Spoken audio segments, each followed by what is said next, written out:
really know which way this could fall. You don't really see, you know, how each team is going to be selling you on this ground. How would they be pitching to you? You know, if you're coming from both sides of the equations, what selling points do you see for each? I mean, for complexity, they have the best player on the server right now in Grim. True. I think he deserves a lot of credit, to be completely honest. The irony in Grim's career right now, and the irony in the way Grim is playing, is that if Liquid were to pick up a rifle right now, you'd be looking towards Grim. He's like the best player outside of Team Liquid in North American Counter-Strike, and he's been that for quite some time, playing at an incredible high level. We haven't seen that many mistakes made from him individually speaking, and he's been saving complexity in a lot of troublesome scenarios. So I have a lot of faith actually in Grim being the best player on the server.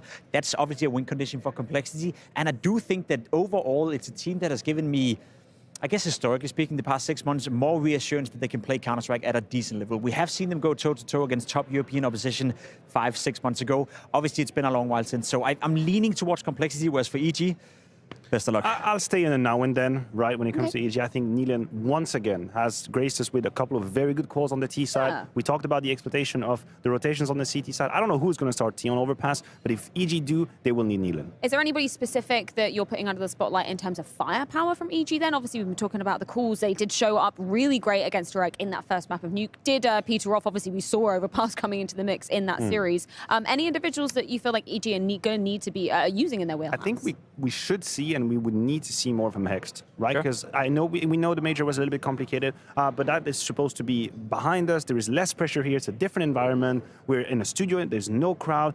It's time for Hext to do more than what he's been doing in that series. Echoing that same sentiment? Yeah, I would argue that. I think Breeze have shown glimpses of the old Breeze as well. Obviously not to the same high, consistent level, but it would be nice to see Breeze once in a while take over the server. He's had a decent tournament, all things considered, but Breeze is a guy that can, you know, potentially contest with Grim for being the best player on the server. I think what's so exciting about this, and we were prefacing this coming into the series, is that this regional rivalry, the fact that the HLTV ranking so close together. Are you actually going to give that accolade to, you know, the person stepping closer towards being the second best team in NA?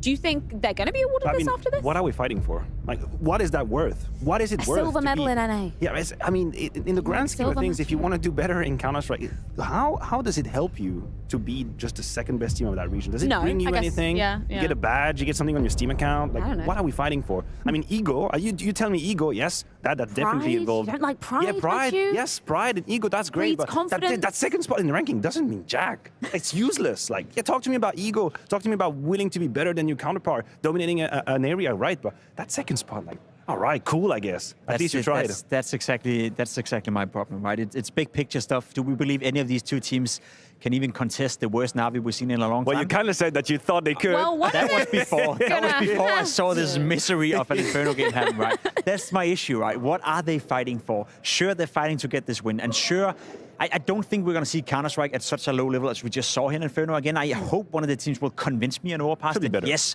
we can play decent Counter-Strike. Yes, we can play good Counter-Strike. Yes, we can reassure that coming up against Na'Vi in a potential winner match, there's a chance we get a competitive game, but I need to see it from one of the teams, and I honestly do not care which one of them it is. I don't care who's the second best in NA. I just want to see one of these two teams actually getting their act together. Well, you know what? Luckily for you, Jacob, we do have Overpass up next on the cards. We are going to throw this one to a quick break before we get the action underway, and for both these teams hoping to dodge the pit of the showdown. One of these two teams will be bid their farewell there, but it's coming up after this.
continuation of the Blast Premier Circuit and the final Tier 1 event of the year. We are live from Abu Dhabi for the Blast Premier World Final.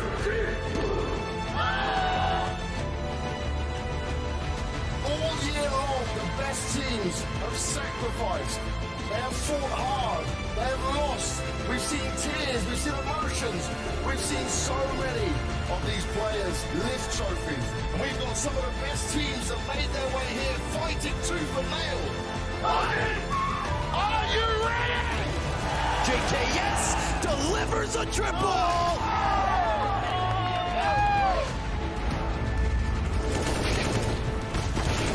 What a flick from Yakinda! It's the Blast World Finals show match. Dream Team and Team Mina. Ooh, smoky in here. We love this one. We know what it is. We've seen it before. Kenny looks like he... Oh. This is crazy. Oh, the nades are raining. Kenny's hiding under the ground. He's around the floor. It's never been done like this before. Kenny, yes. Let's do this, Abu Dhabi! Last grand finals of the year. And here comes Nico's rifle. It's headshots galore. All three dead. Believe your eyes. Abu Dhabi with the newest champions. G2 do the unthinkable. The last champions of 2022 is G2.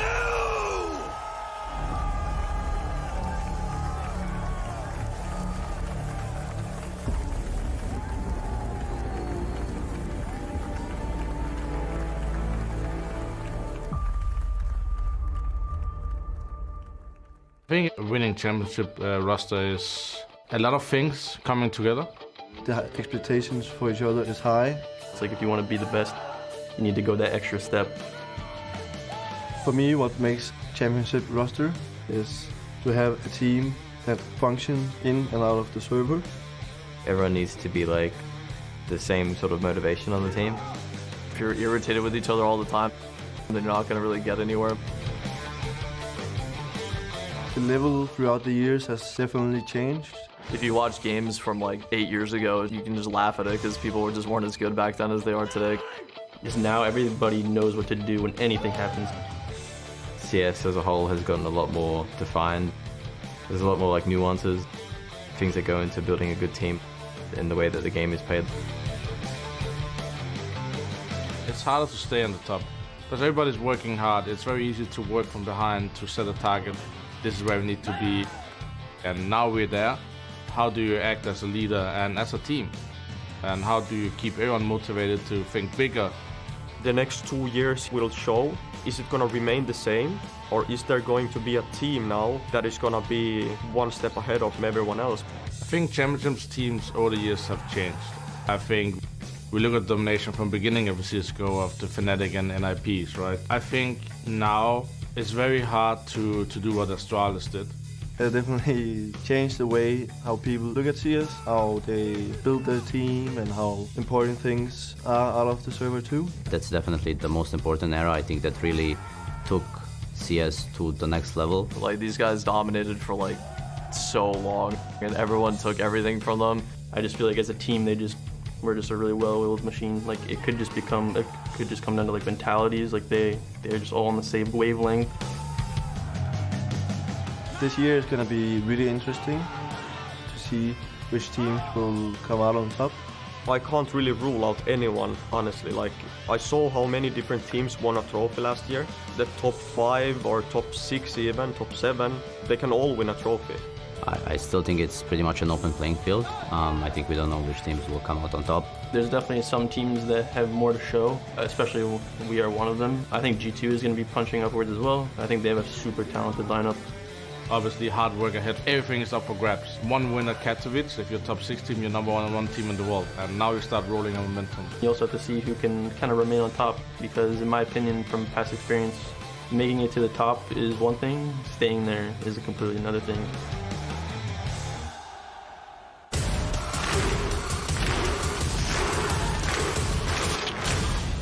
Blast Premier is coming to North America. NACS is back, baby. NACS is back on home turf. people have been waiting a long time. The Blast stage is something that they've never experienced. CSGO has come to the nation's capital. Blast premiere, Washington, D.C.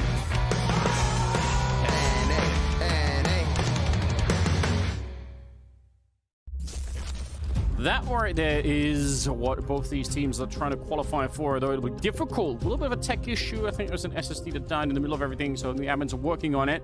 Still got a couple of minutes before we can get into it, but this is exciting. EG and Complexity, both NA teams, and we've got Liquid as well still. If none of them qualify for that final in NA, it'll be some NACL instead of NACL. You just put that out in the universe that no NA teams are going to make it. I know. Hey, the showdown does have an America's component. It's just that will a South American team be the one that rises up, though? So there is a world, actually, but let's not entertain that just yet. Not yet. Obviously, grueling format of the showdown. If you get knocked down then you really have to battle your way through. Nobody wants that. But and of course, that's what's at stake here for these teams. Loser between Complexity and EG will be headed to the showdown, and that is not the fate they want to meet so early, especially given the fact that EG were showing some nice signs thus far at the Blast Spring Groups. They took a series off of Heroic, and they weren't really able to build off of that. No, but it did spawn a fair bit of excitement. Everyone got a little bit hyped up. Hard to say with this one. Domestic matchups are always just more difficult. Either way, it's also a bit of an interesting prize. Whichever team wins this, you have to face Na'Vi. Yeah. Great.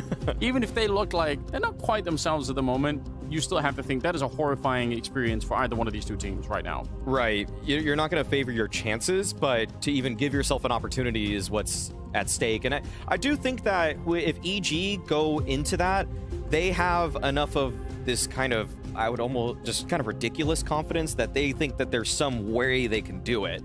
Complexity have unfortunately been beaten, battered by European competition so many times now that I think they're going to be a little bit more realistic if you ask them. But probably. They actually have looked okay on European soil. I think, yes, last year was really to such mixed results. The graphic that the desk had that showed how they were able to rise, I think they were probably peaking around top 17 or so, and then they've sort of petered out since then. They probably think they can recapture that magic. They just need the opportunities. I mean, honestly, I guess if you are going to be facing Na'Vi, if that's your destiny for a tournament, then facing them right now feels like it kind of is the best possible moment that it could be.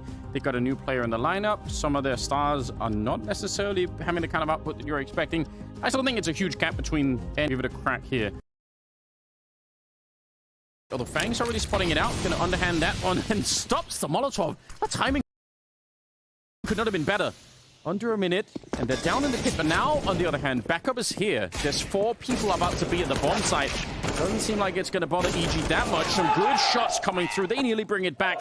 It is not going to be good enough. Complexity, after losing the pistol, they steal it back. Find a way to shut up Hext right away. Yeah, but the yelling starts on the Complexity side. So whatever they can do, I mean, we'll see. We'll see if this continues, though. These 4 spy wars, it's starting. It's evolving into this game.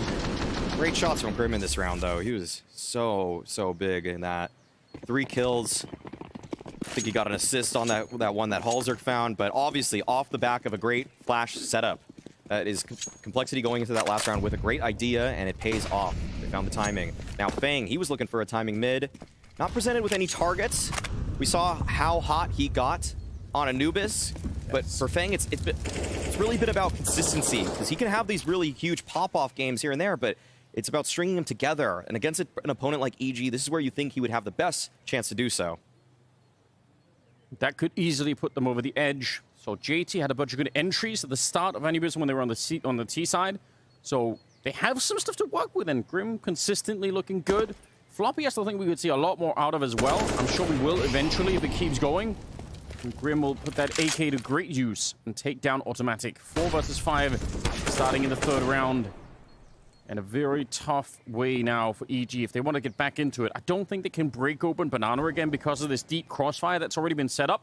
Fang on a little bit of an adventure. That could be maybe a way to find a deagle shot on him, and that could maybe change the outcome slightly. They're trying their very best at the moment, but the backstab is in. JT with the SMG to take 2 of them down, and not a chance for EG in this one. Never letting the offense get comfortable in that. Just so much pressure exerted, and it works in the favor of Complexity. Nice work from Grim. It's nice to see that he's obviously keeping his form map to map. And what's interesting about this pick, though, from EG, as they're just on a couple of pistols here, actually it's just the one upgraded Deagle, is, I mean, Pimp and Maniac brought this up, that really hasn't been too pretty for EG on this map. In the last few months, they actually don't have a single win, regardless of the competition that they played against. So it's a major concern, because Complexity, they're not the best Inferno team. I think we've talked about some of their faults before, specifically banana control, but it's not like you're playing to your strength. You're mostly just trying to anti-strat here then if you're EG. Maybe gone with the philosophy of saying, you know, we've screwed up all the ways that can screw up an Inferno in the last 2 months. We haven't won it, so now we've cleared it all out. It's only winning from here on out. They found the bottom, and now they're just going to build their way back up.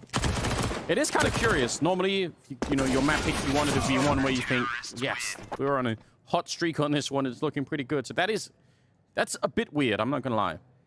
Right, especially given the fact they've taken 3 maps now at this event against Heroic. You'd think they would probably pick one of those. Yes. But not the case.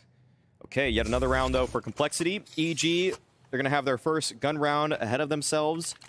And this is where we get to see that Vorborg Nealon game plan at work. See what they've been cooking up. Because you don't want to give Complexity the 2-0. This game, it's an NA derby, and you really want to show that you could be second best in the region. They're fighting for so much right now, especially now that the Blast Spring Finals location has been revealed as being Washington, D.C.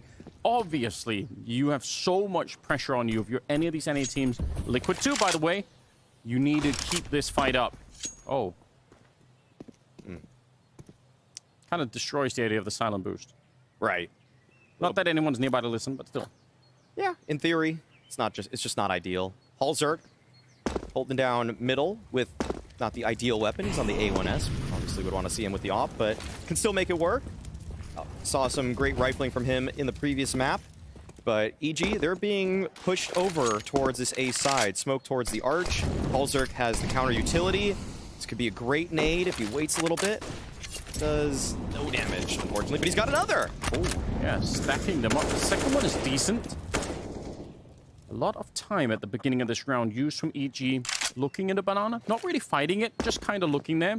They never really taken it over. Top mid instead is where they have most of the presence. It's a 3-man defense at the A-bomb side, and we'll see if they can crack it open here. Good counter flash coming up, and Nealon's still able to get the job done. Automatic, he's out of the round, and it should send EG toward this A-bomb site pretty quickly. Fang, though, nice turnaround from the flash. He's able to spin back and take down Breeze, and this is starting to look really good for the defense. Fang absolutely lights out, finding his 7th kill at the end there. Yeah, some fist bumps are in order. That was a very, very tight defense. That was a beautiful hold between the two of them. Felt like they weren't actually wasting a single bullet. Everything connecting for them. Not even the worst pinch from EG. They threw some flashes, but Fang just spins away from that one on top of the balcony. The one designed to get him out, and he is able to recover in time to find a couple of kills. Floppy, too, doing some work there from the pit. Both those players connecting. And okay, it's looking pretty good for Complexity. Yeah, Halzerk now, he's getting involved. We haven't really even talked about Halzerk, which is kind of strange, because back when he was on Dignitas, he really was quite the interesting force with the AWP.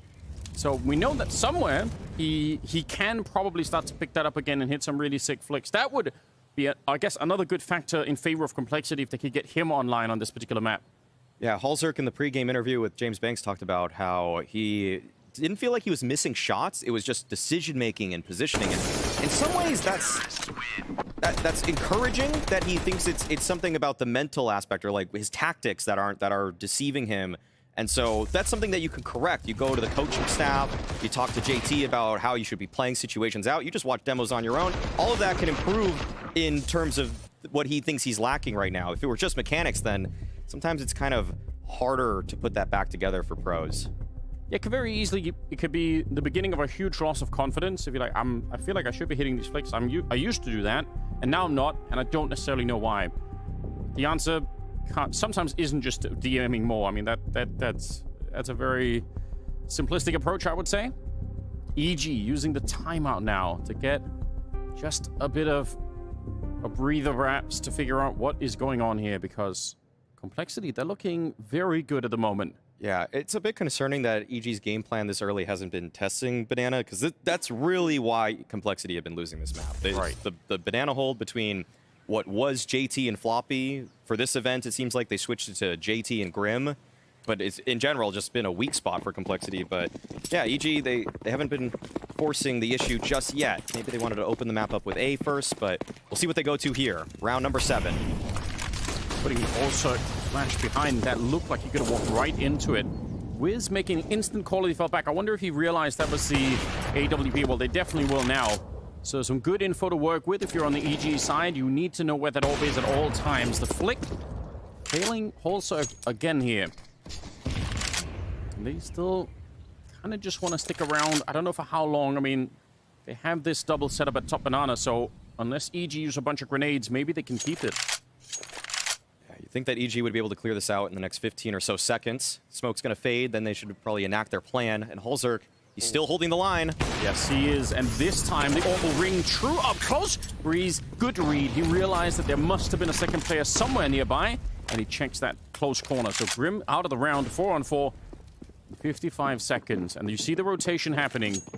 They instantly realize there's a huge weakness at the B bomb side, but this could very easily also be an over-rotation. Oh, it looks like it is, Anders. Fang is posted at the arch side cubby. This is going to be all on his shoulders if EG speed up towards A. He's got an AK in hand, but he's got to hit every single shot. They nearly lined up. That could have been a beautiful double spray down. Trying to follow it up. It's Floppy with the Galil.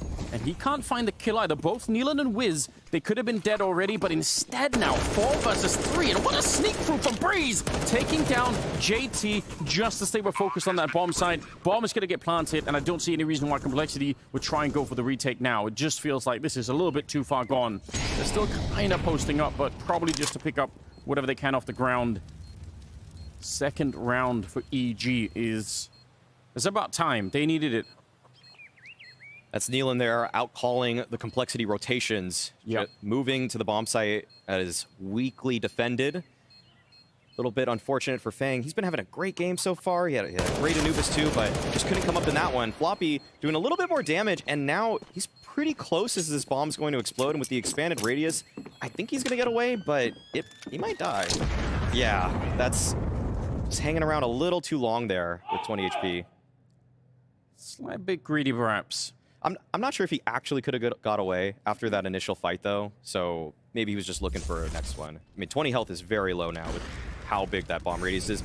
But yeah, this is a great start for EG in this round. They go 1 for 1 on the banana control, and then they're able to just cleanly mid-round themselves to a victory.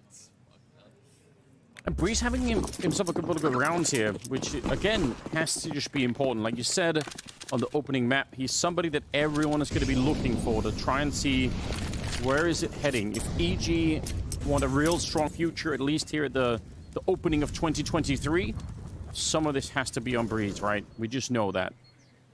That's safe to say. He's a player that has had so much attention on him, especially given that his partner in crime, Cirque, has been taken out of this roster. You think that there's a reason that they kept this guy along for the ride as they're trying to integrate these new players. Retake nades, though, for top banana.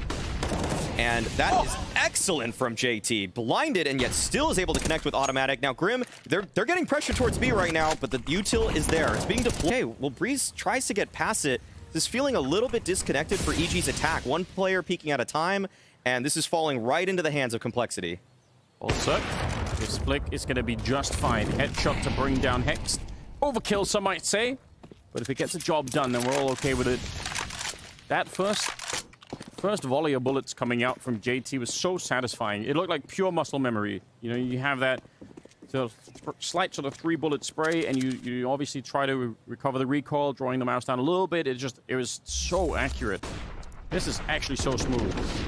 It strafes out blind and just takes him down. Very nice. And that's exactly what those retake nades, that's actually the ideal situation or ideal response where the T feels forced forward. And even though EG seemed to have the flash ready, JT was still able to get the kill. So that's a nice start for Complexity. 6 rounds. And if there were any way that you would have imagined Complexity winning this series versus EG. It would have been with some of these individuals playing very well, and we're getting that for Cole. So it feels like this game is shaping up nicely for them. They just have to keep it going. They're on the right track. There's no doubt. You can also see it on EG. I mean, and you can hear it too. I was promised, Alex, promised real trash talk. Yeah. And I'm being let down. I think the biggest trash talker in the server is on the losing end of this game, though. So Hex would love a couple of rounds to go his way, and then we can really start talking about who's louder. And okay, what a shot from Neelan. Just blind, or shooting through the smoke, working out, taking down Halzerk. That's a gift.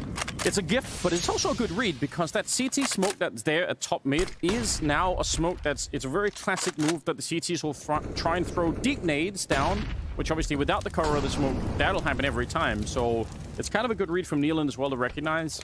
It's 5 different ways to use that smoke these days, maybe more than that actually. Yep. You could boost behind it, you can peek both left and right side, you can throw the deep nades. It's very... That smoke means 10 different things, which is hard to deal with if you're on the in the T side.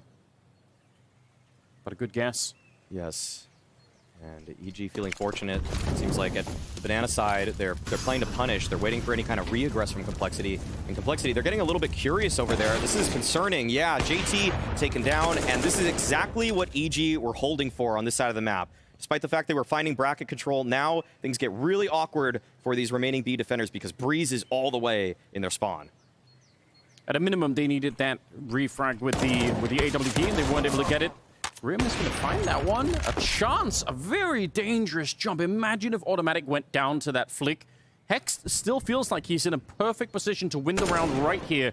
Does spot out just the back of Floppy, and I don't think he can fight his way out. There's just so many targets coming at him. Way too much. So even if Hex doesn't, I mean, he could have had that kill almost certainly, but regardless, they recover the round. It's going to be a third for EG. Nice opening kill from Neelan. And even though they were trying to convert towards that B site, they were able to figure out where the majority of the defense was. And so another nice mid-round from EG. Once they get that intel, especially with a man deficit situation on Complexity side, it seems like Neelan's been really figuring out where he needs to send his troops. No one challenging up close. Nobody wants to lose any rifles on the Complexity side, so they're just going to be chilling all the way at the B-bomb site. Okay, this kind of changes a lot. If you look at, there's still some good money on 3 of the members of Complexity, and that's, oh, actually more than that. Everybody's. Wow, absolutely everyone, yeah. They're all healthy. That's a concern. I actually thought 2 of them were a little bit lower, but the fact that they're that rich, what a wall of money that they have to fight through. Wow. If Neelan didn't drop those guns, he wouldn't have hit that timing on Halzerk. So that's just an example that everything in life has a purpose. That's a dangerous route to go down, you know? What if you leave your house 2 minutes earlier? If you could find your keys instantly, you walk in front of a bus. Just a million different scenarios and ways this could play out. Yeah. Okay. Just so much to unpack there, actually, but I don't think we'll be able to do it all, even if we use the entire half. No. Also, not what we're getting paid for. So. No, not quite. We'll save it for later. Yeah. Halzerk, and with a rifle next to him. This is typically quite a powerful setup. Even if you go for the double peek on the T side, one of them peeks into the AWP, and it's not a favorable fight necessarily. But you could be dislodged in a couple of different ways, or you can just test it out. Typically, if you throw the right nades, you could force some shots, or maybe they just fall back. Not a lot of mid-control right now for the Complexity side, and they're pretty far back on the B-bomb side, so they're kind of starved for information a little bit here, the CTs. At least they have apartments, though. And Hex is going to challenge. Takes down Floppy. That's a nice opener. Not actually overextending either, because Halzerk was ready and posted. Hex, he's still toying with the idea, and if he does push, this could be the equalizer that Complexity are looking for. But no, he actually just backs on up, and this gives EG so much space. 35 seconds. Does look like they have to commit towards A, though. And look at the setup from Complexity. Now finally one person on the bomb site.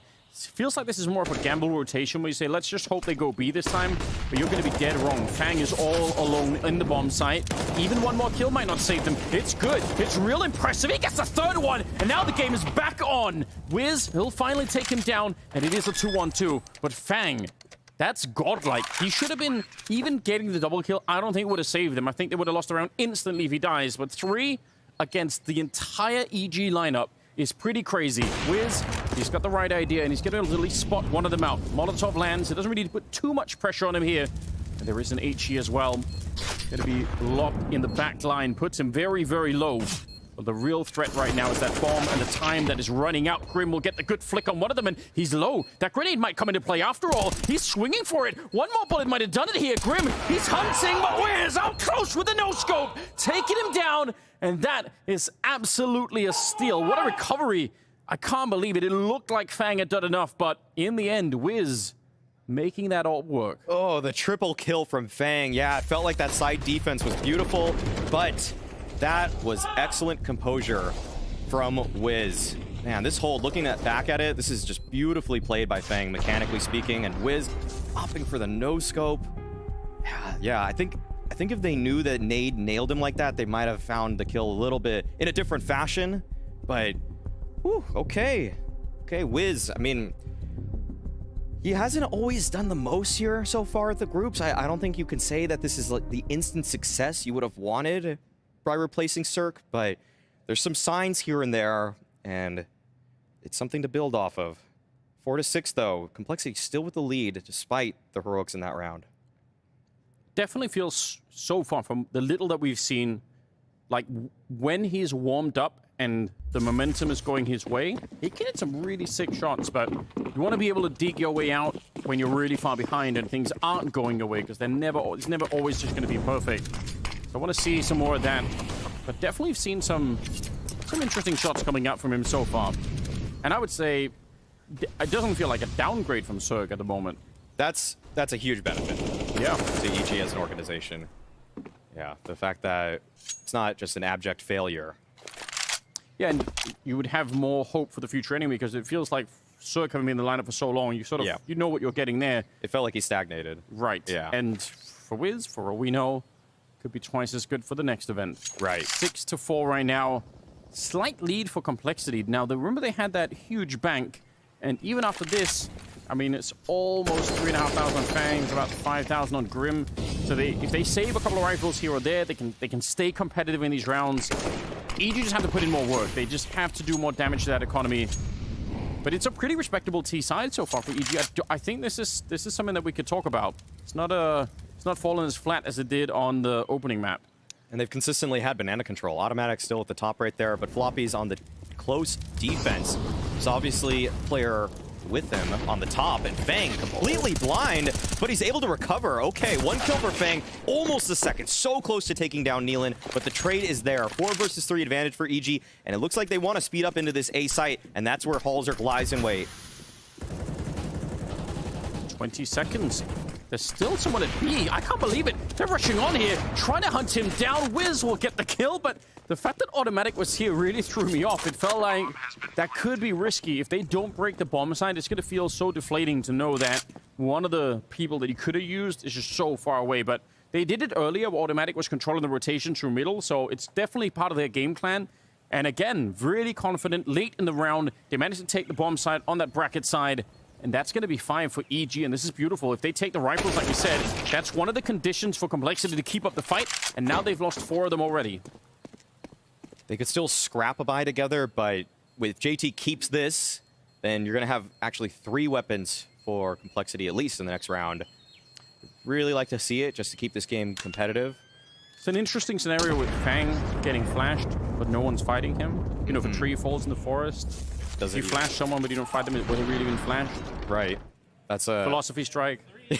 Yes. Lots to unpack once again.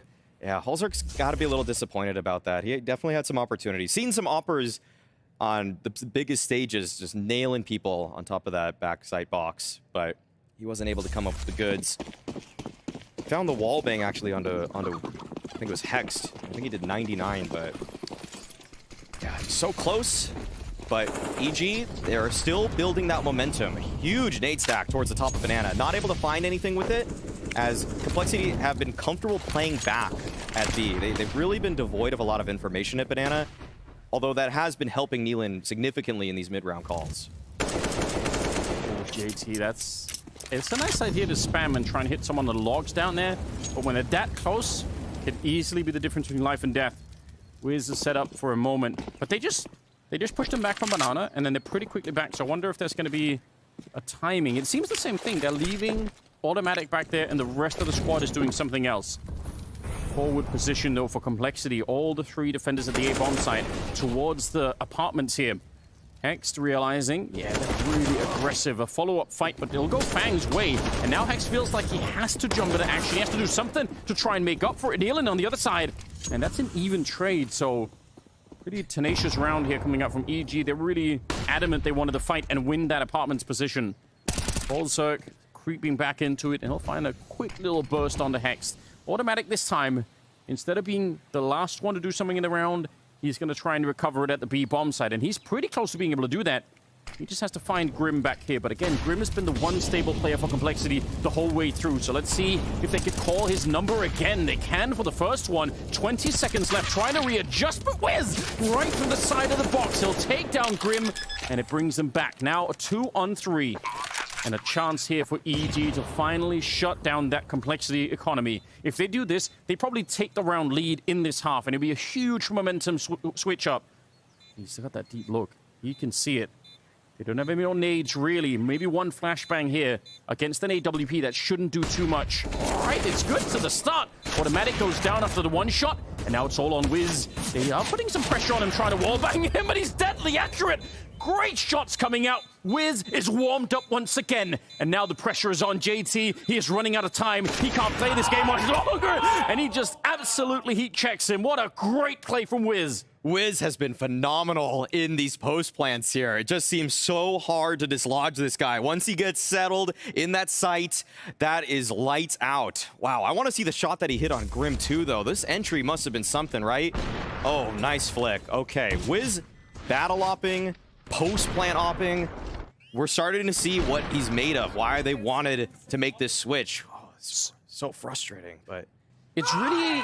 It really feels like that's one of the newer things about AWPing in Counter-Strike. You see it now all the time from somebody like a Monacy or a Dexter or something like that. They're taking so many shots that are just at the side of the wall. It feels like it's the optimization for where you can actually kill someone. It's like they've just extended it a little bit more. But obviously, if you're playing at the absolute highest level, then yeah, getting a little bit more to try and hit someone with, if they're just going to be holding those shallow angles, it's huge. It can make all the difference. They're pushing the gun to its limits. Yep. They're showing that the wallbang potential is there, that you barely need to peek out just a sliver. And okay, actually, this is developing in an interesting way. Well, maybe not, actually. Neelan takes Grim out through the smoke. JT already low HP. This should be a pretty clean one for EG now, especially given the fact they have that kill, but looks like they are kind of throwing an exec. Doesn't seem like they really want to commit to this, given the positions of everybody, but this is one of those moments where you just call a two-man exec, see if you take the site, and if it works, yeah, you bring the bomb back. If it doesn't work, well, you're already close to A anyways. They just want to sniff out as well. I mean, on top of it, if there is a giant stack, that's the thing that can't happen. If there was a four-man stack still at this bomb site, then the rest of them will win instantly, obviously, at the A bomb site. So kind of optimizing it. The big risk is if you lose the rifles, but so far that's not happening. I'm sure eventually someone will check back here, though. Yeah, all right. They're not even checking. They're holding it instead, which is fine. I'll allow it. Okay. EG back in this one. Yeah, in a big way. No real world where Floppy's able to win this, and that will spell 5 in a row for EG. Oh, Complexity. They had such a great start in this one, but it has truly slipped away. EG showing why it is they picked this map. Really feel like if you have to boil it down to one thing, that the map control has truly favored EG in this. They've been taking Banana nearly every single time. Automatic's just been pushing his way up. This time around, they did it as a group. Telling them timeout management. I'm glad that we have Hext on the coaching duties there. Coaching for the other team. Yeah, but you're right. That banana position has... It's been really sketchy for the complexity side, and it does allow EG to do a lot of things, especially when they then somewhat reliably can flash their way through the middle of the map. Even if they encounter some pressure up at the apartments a couple of times, they're able to fight their way out, trade evenly. It just is... It's a good basis to build a T side. Yeah, it's kind of been the story for a lot of Complexity Inferno games, that they just can't hold on to Banana. So, we'll see if that...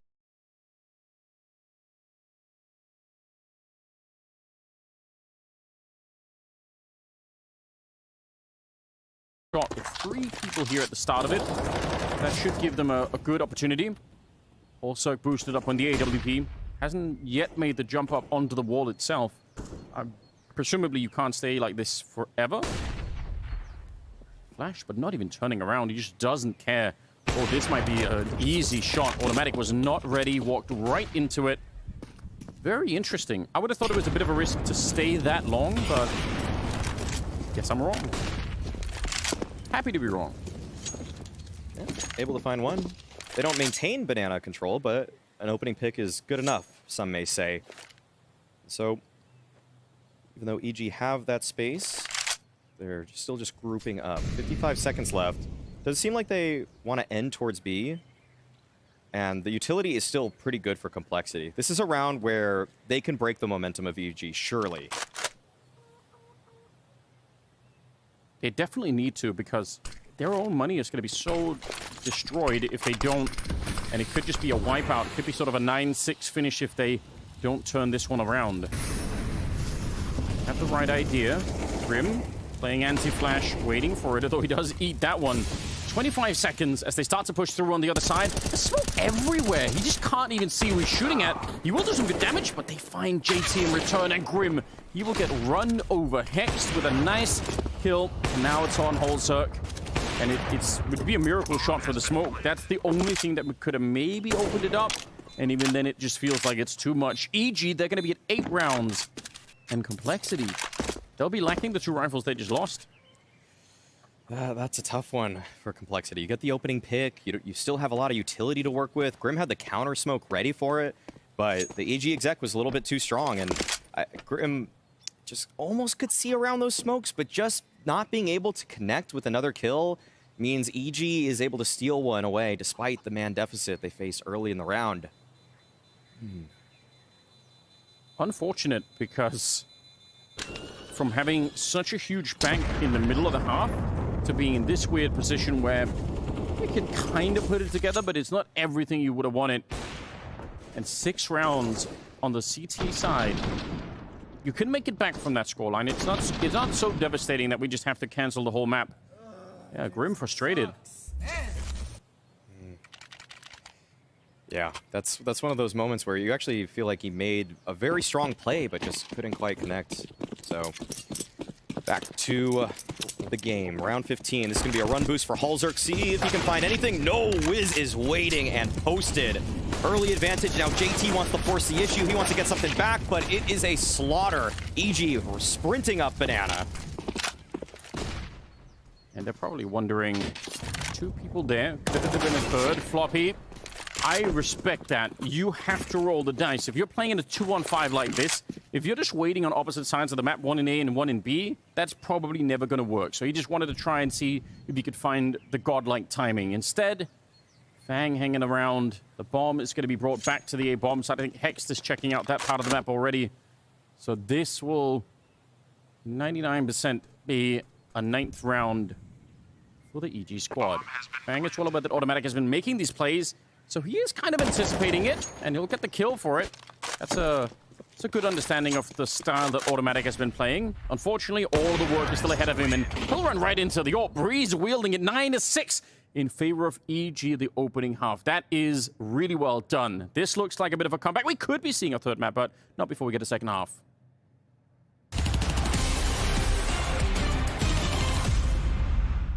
Latvia, dude, it's Latvian flag, dude. Oh, it's simple. Oh, it's simple. Oh, it's simple. Oh, it's simple. Oh, it's so good. Teams of 2 will guess which pro player is behind the skins. They will be given 3 clues. The first clue is the country. The second is the team. and a third is an iconic moment. The less clues they need, the more points they earn. The team with the highest score wins. Hello guys, this is Kadian from Heroic. Aristo from Thailand. Bree from Vitality. And it's Sipix from Astralis. This is Floppy. And I'm Sir. And today we'll be playing CS Money Tailored Collections. Blue and yellow. Ukraine, maybe? Yes, that's a very good guess. That is a very good guess. Definitely Ukraine. Sweden? Yeah, I'd say Sweden as well. Yeah. It's Bosnia, yellow and blue, right? You can we just go simple. We just go simple. Expecting them to play the big dogs. No, it's G2. This G2. And before that was Bosnia, so I'm pretty sure this is gonna be Nico. I feel like it's Nico. It's just instantly off the top of my head. I'm clueless here. Mouseboards or what? Are they black? Yeah, I think Nico is a good one on this. I think we should go with this one. I'm feeling really confident in this one. Okay, we go with Peter Sense. You want to gamble, Cirky? Yeah, 100% Nico. We're gambling Nico then. Oh. Is it Nico? I'm not sure. Yeah, he's using the steal a lot, right?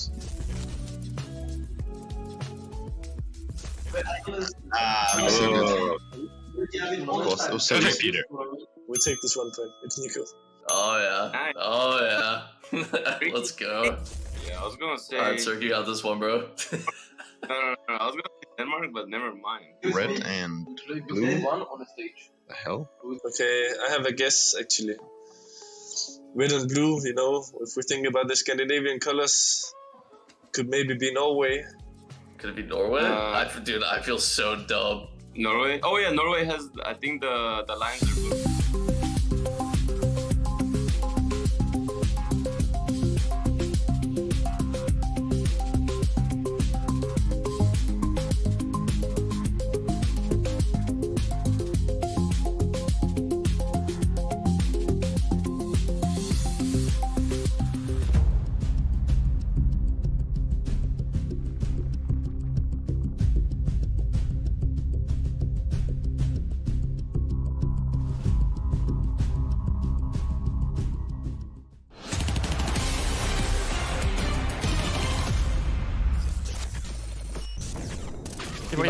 Dead.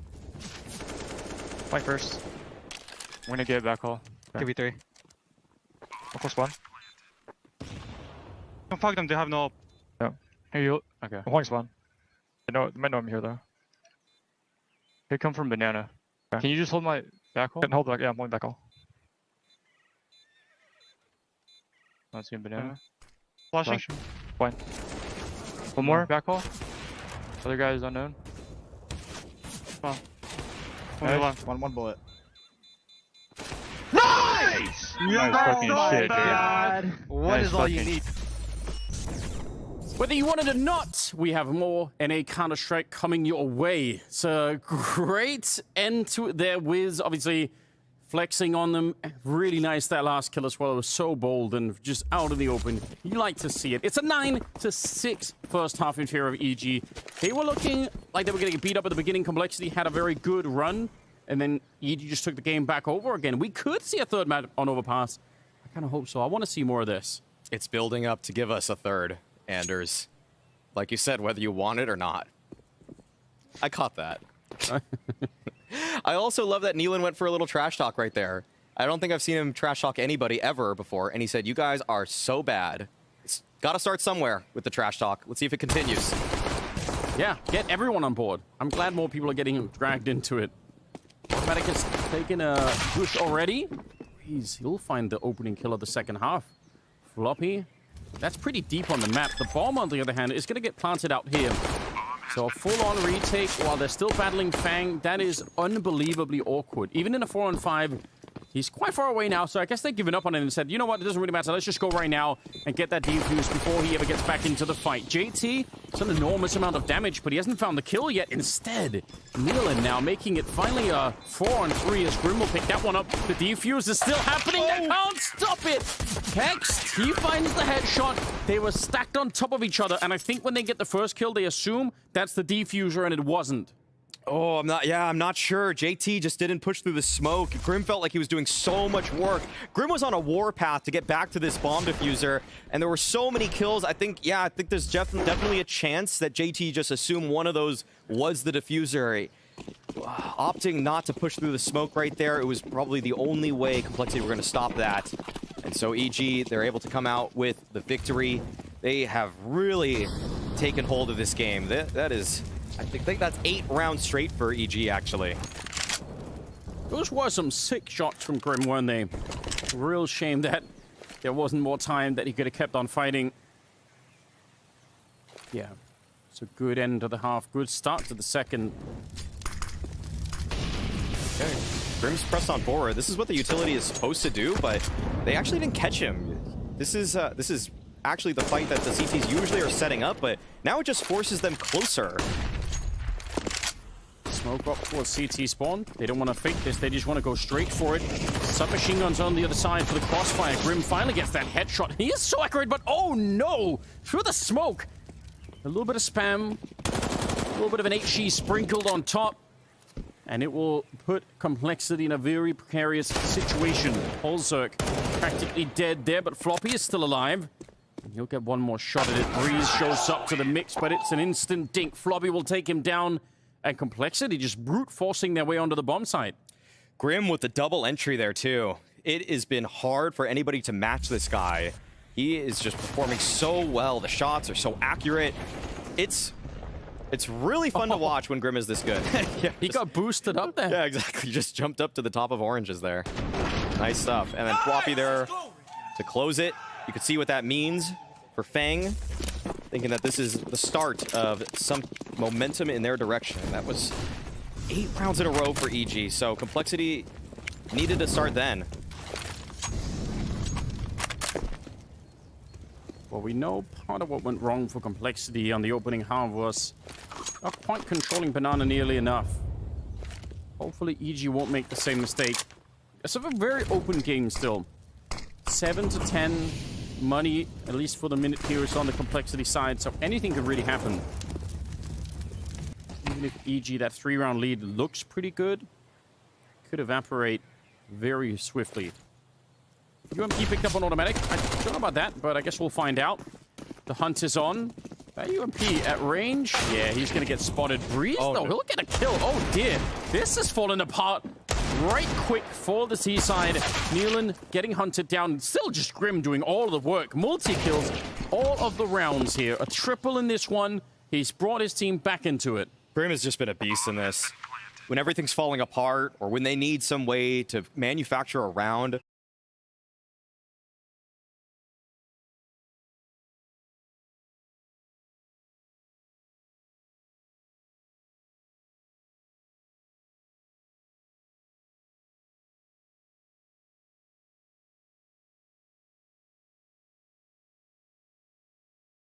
there is a guy that's rising above the rest in NA. There really is. Some of these Grim games, they're so impressive to watch. Had the pleasure of casting a couple of them already.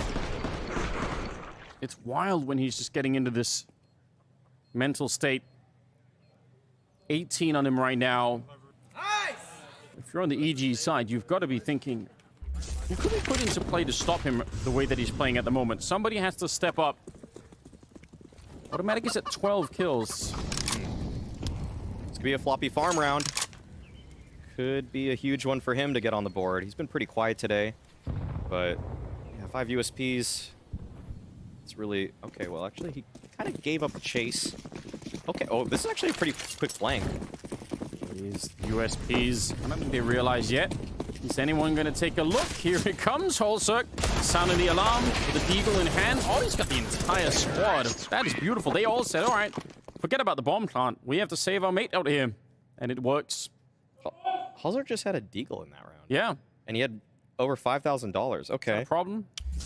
You know, not for that, I guess. He made it work. Did you call it a floppy farm round?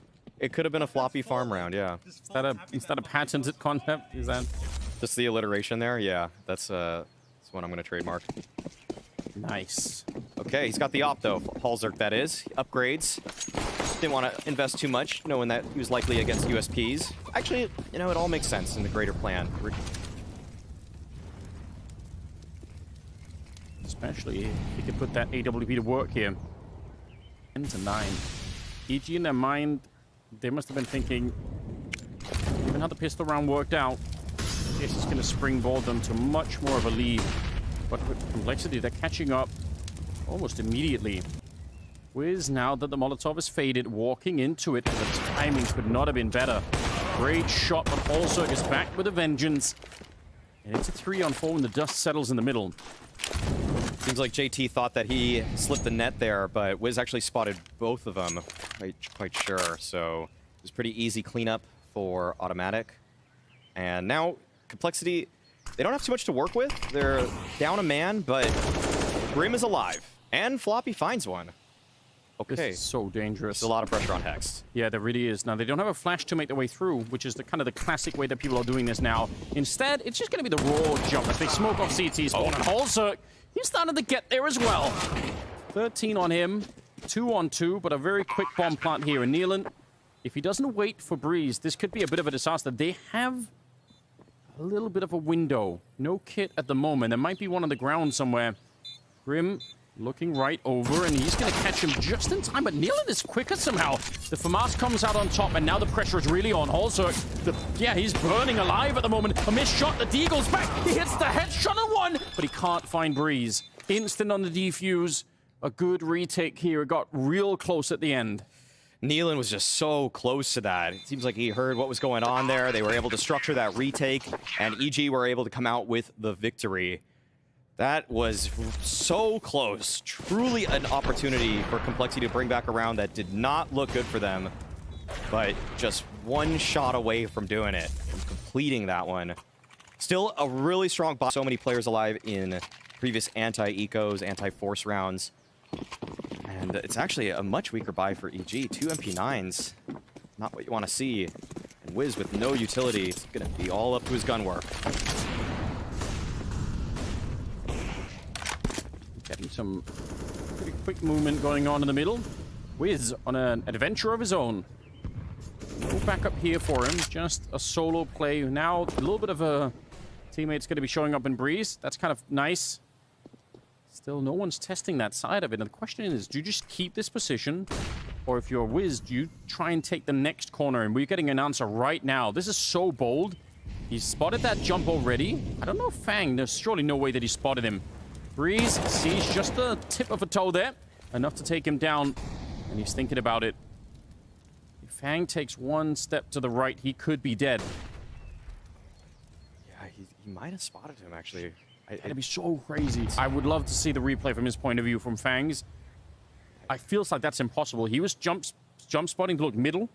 If he saw it on the way back, that's so sick. He's thinking about it, though. Yeah. The flick doesn't connect. Maybe he did. I don't know.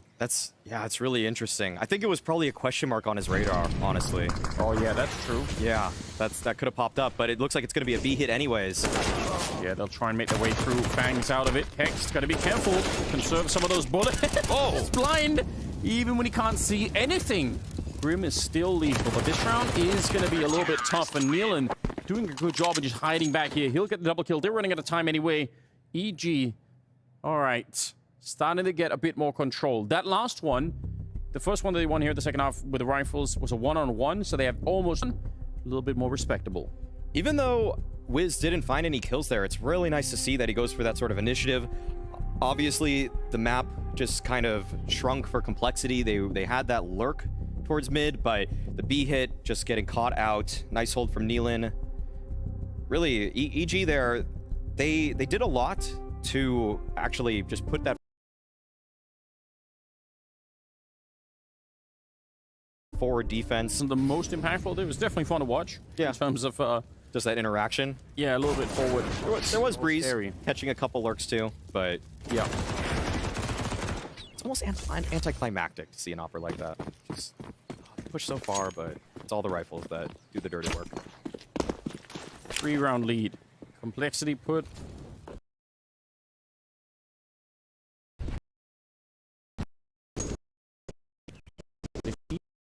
on us. Deciding. Okay, that one save quickly. Now Nealon, he has to back up. They just want to force the issue though. Nealon tested, able to pick up 2. Defense is there towards DE, but it's smoked off, so it's still just Nealon on this site defense. They're pushing him. They're getting real close, and it's Fang that finds yet another. Yeah. Shot as he brings down Wiz. Godlike round for him at the moment. And the retake. It's all coming from Banana at the 20. There is the smoke. Molotovs, though, so it could still be a bit cross uncomfortable. And he missed.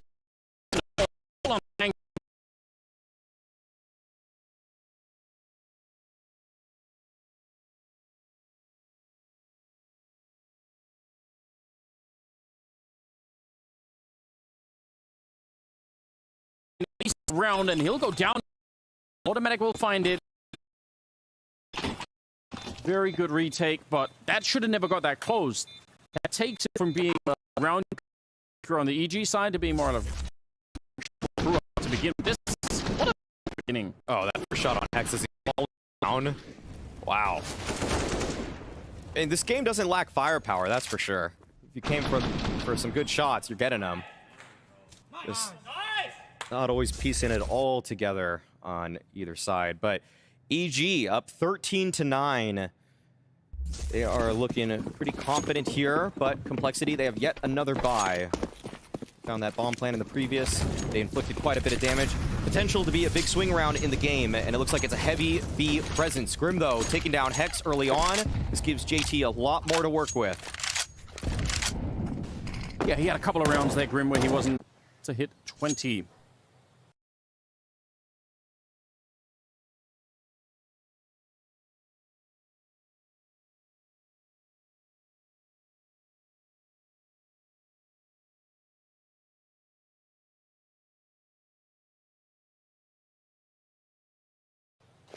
He's had a huge off already.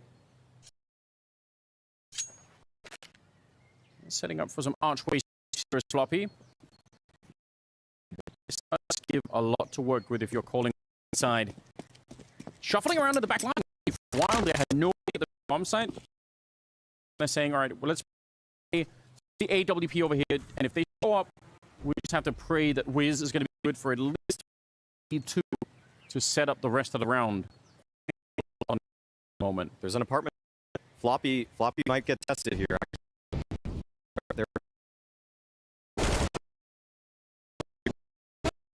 This is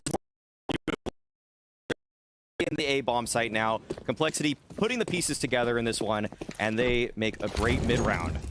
Yep. Bit of an overage. They've been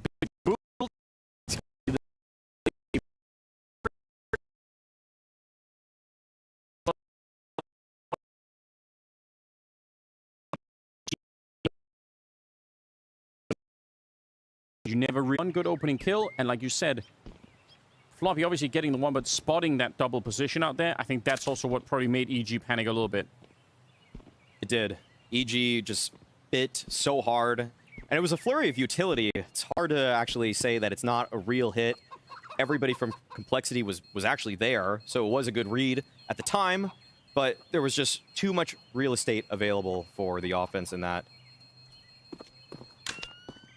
Man. Definitely a close game once again. Could go any which way. Still feels like, as it so often is going to be the case, that it's the economy that really makes the difference, right? That's ultimately what could break this apart. The CT side is going to be way less impressive if they run out of money. And that's not that far from happening. Oh, it's actually more or less the case. The 2 players that passed away in the previous, they actually aren't able to buy in this one. So it'll be up to the save weapons to make something happen. And Breeze wants to take it by force, pushing straight down mid. It's a great angle, but that's a beautiful flash. Okay, but they didn't spot him out. Oh no, wait, JT is able to recover still. And Wiz finds the equalizer on Halser, but it's an all-out push. EG is pushing every single angle they can, it looks like. And more or less Complexity have caught it, but it's still an even man situation. Poor Breeze.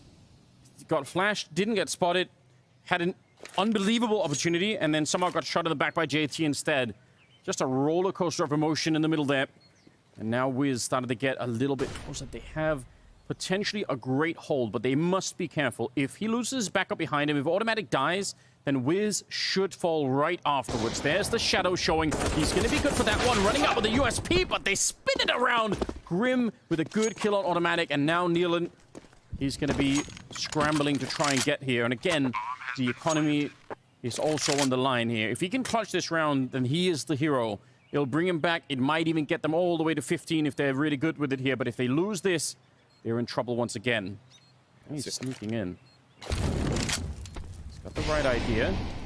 Molotov clears out of position, but hasn't found a target yet. But look at how proactive they are. Floppy, instead of just, I'm going to be there to help out Grim, it's good teamwork, it's good play, and it's one more round for Complexity. Doesn't let Nealon isolate the fight by just peeking right into him. But Nealon, that looked like a kind of a far cry chance. It was pretty tough to see him actually winning that. But they had money, or they had enough money that they're going to be buying in this next round anyways. If Automatic has any other weapon, that's probably a round victory for EG. Just kind of, again, I mean, we're talking about how important the econ is and how it plays such a huge factor. But okay, actually, EG, they don't go for the buy. They go for yet another half buy. And Knife would have been better in the USP. That's true. Yeah, it would have looked like the spy. Yeah. It's a nice backstab right there. This is pretty concerning, though. 11-13, well within striking distance for Complexity to take the game back over again. Got some MP9s, a UMP, and a somewhat rare now CSAT 75, but it can still be pretty effective. You still have some players out there that can throw some bullets out. It's really hard to argue for the CZ. I'm just going to say that. It's, over the 5.7? Yeah, the 5.7 is just so good right now. It's just, I mean, the only thing you can say is comfort, I guess. And it's also hard to argue for the UMP, too. Both of these guns, a little bit anachronistic in modern-day CS. And one of them will work, though. But that's seems to be it. Yeah, can't really see any world where EG gets back in this one. They're blocked off. Bombs being planted. There's not even a kit for EG, but they're able to recover a rifle. And that's something that they're going to be pretty happy about moving forward. Yeah, they get that one AK. Grim setting up nicely. Hexed. That jump designed to spot someone at the bottom of Banana, not that deep in.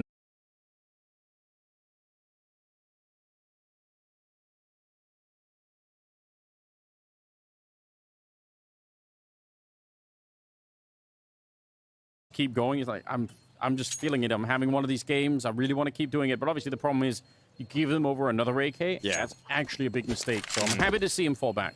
Yeah, he's almost wincing. It's yeah, he definitely had to fight some urges there. Actually, his last name is Wince. All right. Oh, okay. Right at the end, he got it. Even though he was restrained, he still got rewarded. Yeah. You like to see it. Yeah, actually making the right play and actually getting the kill on top of it. So you get paid off for waiting, for patience. That's how it should be. Yeah. It's not always working out that way, but such a close scoreline here. Second map, if you aren't just joining us, then the first one was an Anubis, and it heavily went to the side of Complexity. This one has looked like EG are a lot more competent. They kind of know what they're doing. But Complexity started to wake up, and especially Grim. In somewhat label for the North American team, EG, they've been really shown that could be in terms of the world ranking. Right, EG just passed up is to keep that. Is that the finals? Just on to begin with. The target is a huge one. It's Grim to go out of the round. So now they have to play 4-on-5, and without their star player, 45 seconds. They're getting pretty close right now, but unable to flash Breeze up the corner. Fang just walking in there. A huge surprise if you're able to do that and just surprise the A-bomb site. But with no utility, they can't break open the crossfire, and they still can't. Floppy and Holzerk, 2 versus 5. What a desperate jump, but Floppy gets a kill and it follows it up. What's happened to the defense? They had this round on lockdown. It was definitely won, and now it is back in contention here. Wiz trying to save the round and finish what he started. As Holzerk is playing in a 1 versus 2 with that AWP. And he's only got 15 kills, but some of these kills for Holzerk, they've been real interesting. I wouldn't count him out of this one. Trying to wheel himself into a nice position. Misses the first one. He goes right between them. Misses one more. And a third strike. And he should be out right here. They're hunting him. I can't believe that he's still alive. Finally, Nealon able to do it. And the frustration evident. Oh, it's right there on his face. Gifted so many opportunities to thin the numbers as that player was approaching.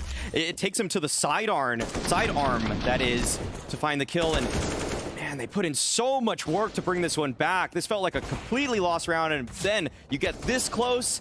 It's almost like you built up this miracle story, this way to get back in, and then you fall short right there. Oh no. Oh, it's frustrating.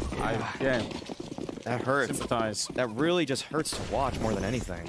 Now, in the grand scheme of things, obviously not for Holzerk, but it's still a huge round for Complexity in terms of doing economic damage. It's put them in a position where if they win this next round, they can almost tie up the game instantly from 12 to 14 to 14-14, because there's not that much money on EG, so there is a bit of a way to try and still make it a positive. But it hinges on this one round. Floppy trying to challenge that early on, and he almost dies to it. Fang, he's been pretty good with some of the openings. Pushed forward in front of the Molotov, and they're going to try and see if they can create this space in Arch. They're all the way in CT spawn. Hex just fighting out in the open. This seems like a huge opportunity to find him, but they can't get him. He's getting away with a lot right now, and he finds the third. Holzerk out of the round. Hex, we haven't heard a lot from him. That's his 12th kill right there. He's been a little bit quiet this game, but this is huge. The bomb is lost. Oh, no. Oh, Grim and Floppy, they shouldn't be allowed to do this. Come on, EG. The time, or they still have a lot, but no utility. Okay, they just picked up a molly, but that's actually kind of a weird nade to get in this circumstance. Wiz just holding the angle, should be good for it. Closes it out. 2 kills there from Wiz, but Hex just death matching it in CT spawn, and he's able to come up with 3 huge kills to stop this push from Complexity. Complexity's pushes have been a little bit disjointed. There's not necessarily the trading to get into some of these sites that you would like to see from them, because the plan worked. They found that space, but they're just not on top of each other to make Hex life hard. And I could excuse that if we're talking about a round where there was 20 seconds left, so you're just in a panic running to the B bomb site. But they had about a minute or something left. There was plenty of time to slow it down. They'd made their way past the most dangerous portion, which is actually getting into the archway and getting past library. They'd already done that. I feel like they definitely could have coordinated that a lot better. Even if Hex was a bit of an off angle, still, that's something to criticize, I believe, in the future. But good job on Hex. Yeah. Still has to win those fights when presented them. And so Complexity, they're going to have to fight off map point 3 consecutive times. EG, great opportunity here, probably the best opportunity they'll get to send themselves to Overpass, to keep fighting here in the spring groups. Yeah. It's either going to be Overpass or Overtime, from EG's point of view. All right. At least Complexity could buy some AKs in this one. And they still have that economic scenario going on. So there is a way that 3 rounds sounds like a lot, but really, some of them could be not that great for EG. So they just want to finish it right now. Hex boosted up. The flash is so good. Otherwise, he would at least have the 1 kill there. A headshot on Nealon. And now all of them are coming. There's no hiding back here. Hex doing such a remarkable job. He should have been allowed to get exactly 0 kills, but somehow it's a double instead. 3 versus 3. And that gives a chance for EG. Now, the big question is, do you try and finish it right now and risk the rifles, or do you let them have a 13th round and just try and fight it back? This is actually really scary. Flash around the corner as they take down Fang. JT also revealing his position a little bit here, and Floppy's on the other side out towards Banana. He's smoked off, but instantly in front of it. He's going to go down, and now it's all on JT. They line up for him, and Automatic and Breeze are out of it, and now Wiz out of time, out of teammates, and the Molotov on top just to make things extra hard. But he has a smoke. He's hidden it all along in his back pocket. He goes straight for the defuse, and that's enough. Oh my God, 1 grenade to make the difference. And EG, they get a 3rd map on Overpass.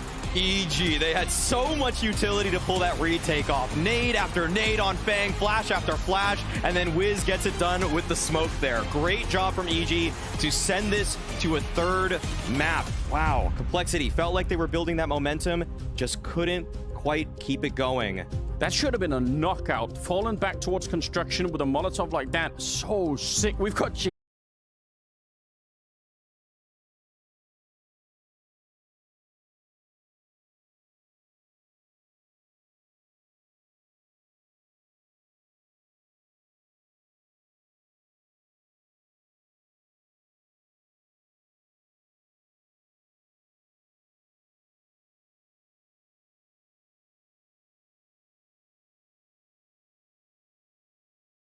first 30 seconds, then I feel like we're winning 80% of the buy rounds.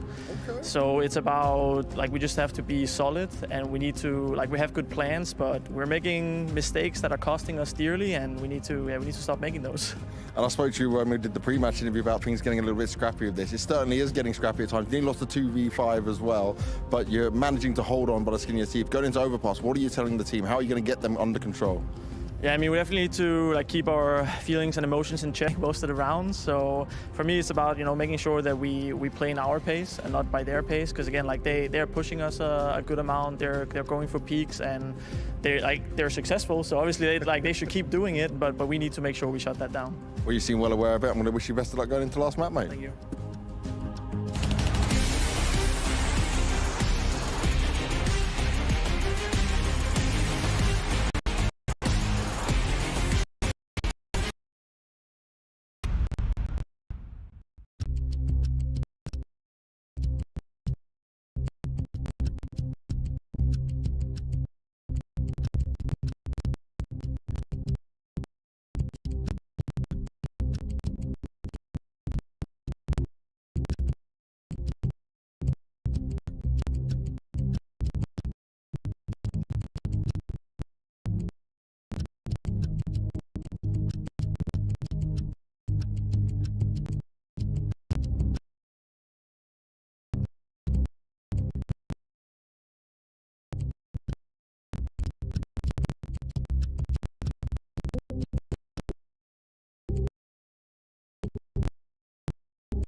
Well, they say you can't stop the flop, but EG said, hell no, hold my beer indeed. After an abysmal showing on Anubis, they bounced back to prove exactly why they brought Inferno into the mix. And Jacob, it is safe to say things got quite chaotic on that map. That was a wild one, you know. Very, very interesting game of Counter-Strike. First half, though, started out well for EG, winning the pistol, and then flopping in the second round, losing the force buy to Complexity.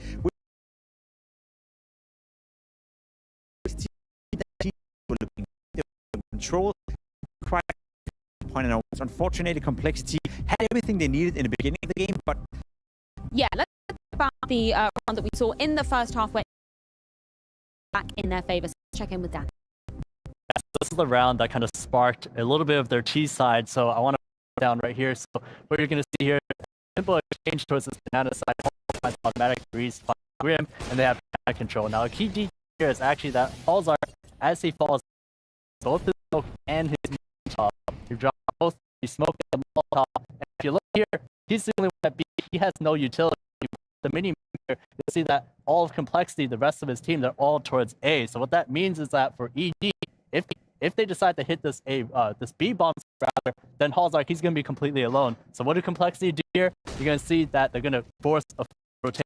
You'll see that GT and Floppy, they both rotate back towards this B site. And as they kind of come through, EG, they kill this. So what they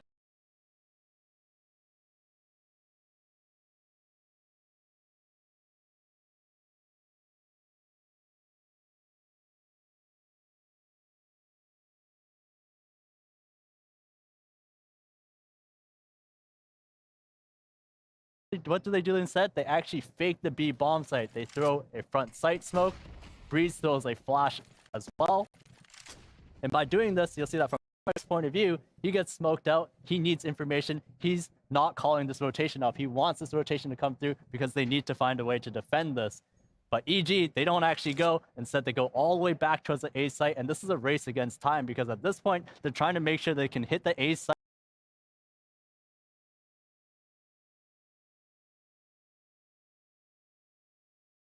without having that second rotation come back. And notice here, when they come in, they don't throw any utility. They just want to do a simple contact to catch them off guard. See, that's exactly what happens here. Nealon, as he creeps up with Hex, he finds this kill, and it opens up an avenue for them to go towards the A site. You'll see that from Floppy's point of view, as he comes back, he's slightly too late. Even though he's not in time to take a fight, the sun comes down, can't get a clear shot, are able to tap into this A site.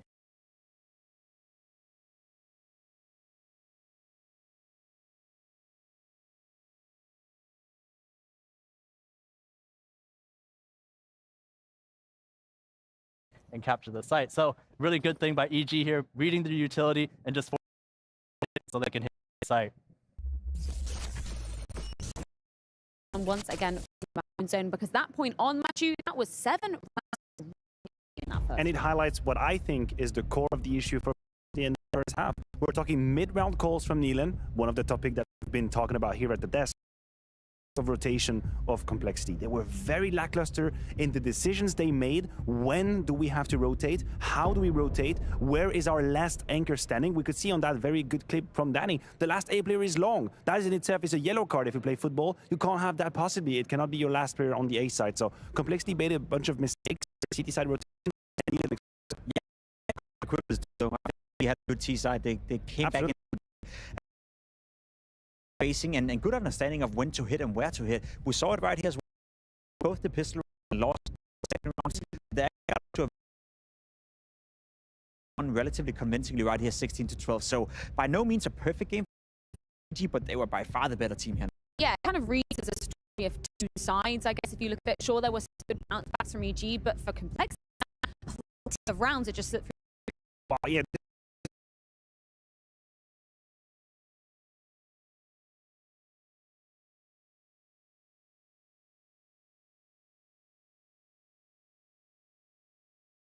This is where I'm doing my very best to remain respectful and active as I be. Just I like to compliment EG for the first. The second half was of Counter-Strike.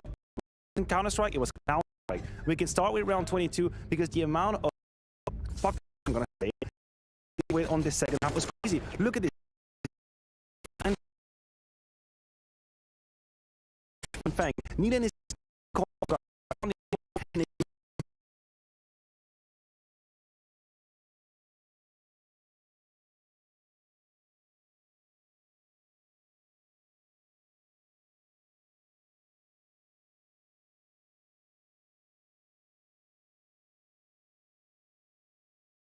panic attempt to retake on that first box. Where are the flashes? He's absolutely not flashing.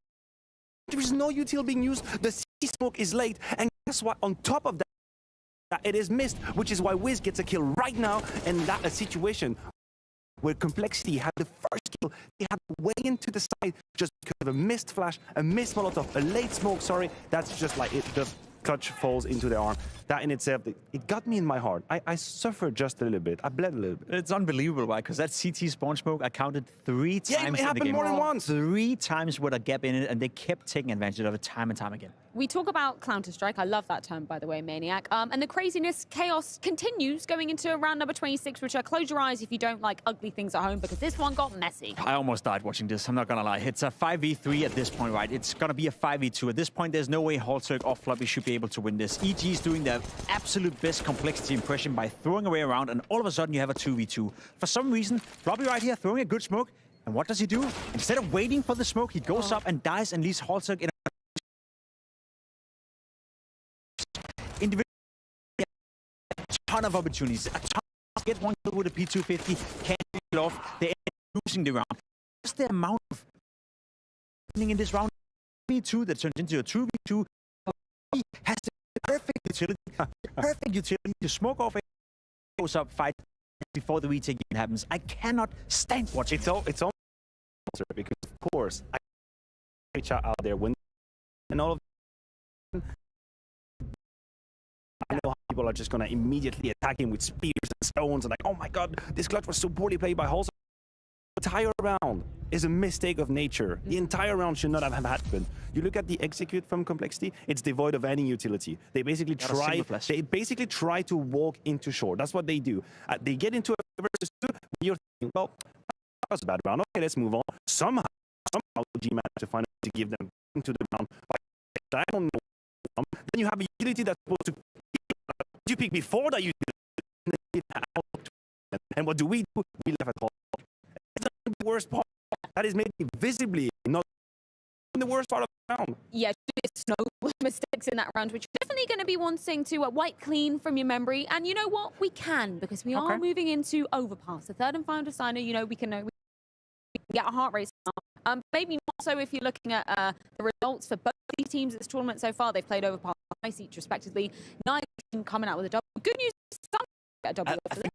For me, after we've been watching the game for an hour and a half now, 2 hours, I have no idea who's going to win this game. I have literally no idea what to expect coming into Overpass. It can go both ways. I think the quality of Counter-Strike has been lackluster for both teams. Just clean sheet. Maybe one of the teams can convince us now on Overpass that they deserve to win this game. Both of the teams can convince us that they play good Counter-Strike. One thing I will say is Complexity's win record is slightly higher than playing domestic opponents, but that's what they're up against, right? Up against domestic opponents. I'm going to It's really complicated. I'm trying to think which of the mistakes that I have seen are easier to clean up on one map. And I think some of the issues that we on Inferno, the joint attacks that being used, it's an right. And maybe better to have that way to profoundly Inferno. Play a not I don't even know why I'm saying that. I've been Inferno cognitive dissonance at the highest.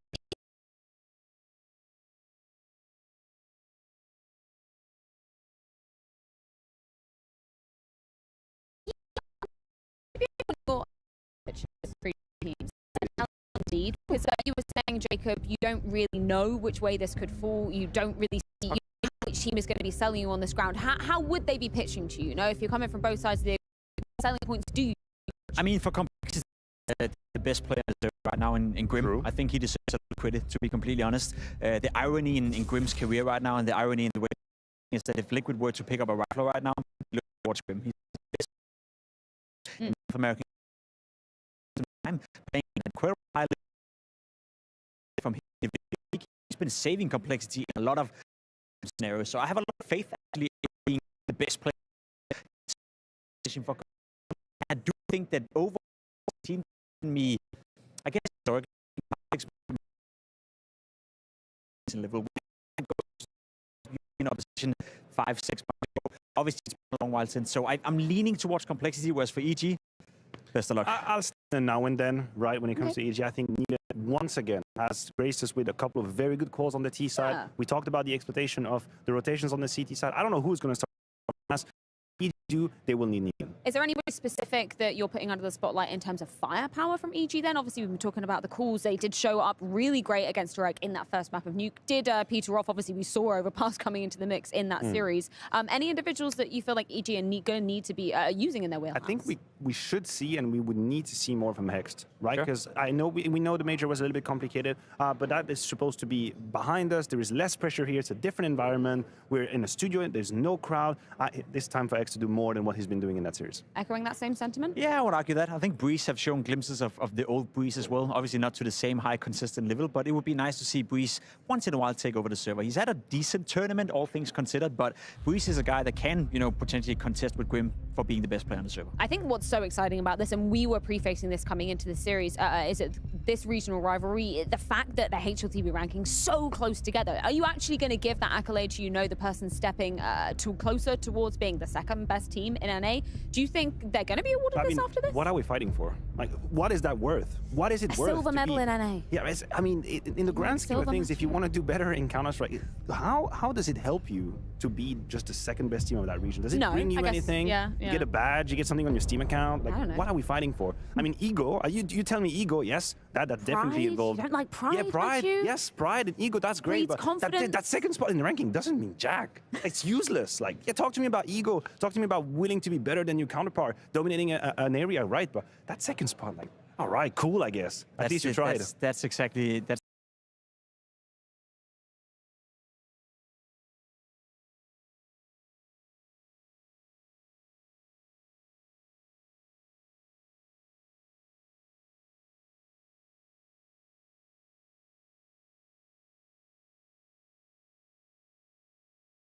exactly my problem, right? It's big picture.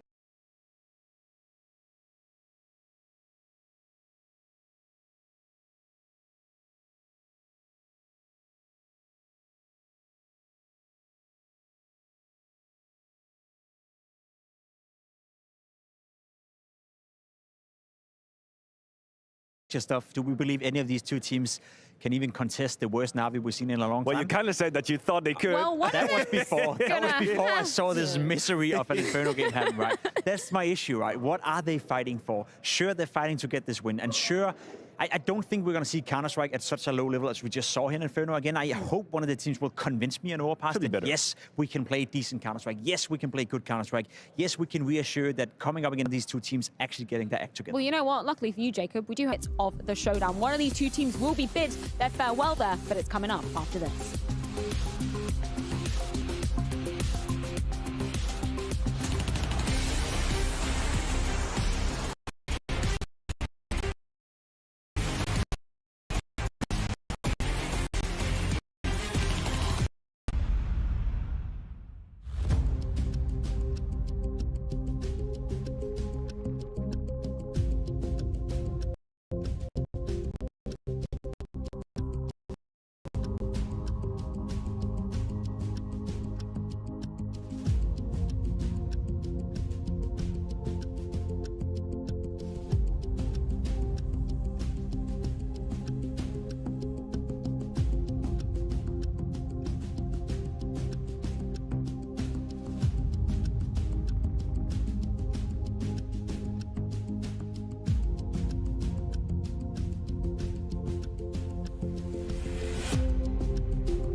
culmination of the Blast Premier Circuit and the final Tier 1 event of the year. We are live from Abu Dhabi Blast Premier World Final.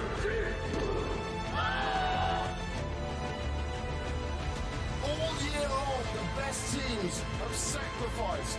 They have fought hard. They have lost. We've seen tears. We've seen emotions. We've seen so many of these players lift trophies. And we've got some of the best teams that made their way here fighting tooth and nail. Are you ready? JKS delivers a triple!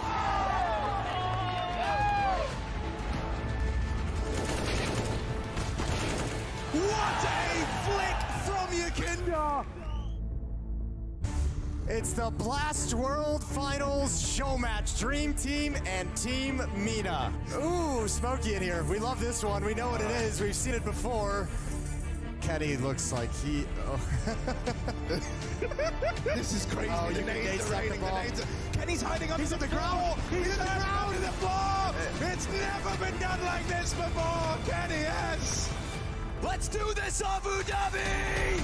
Last grand finals of the year. And here comes Nico's rifle. It's headshots galore. All three dead.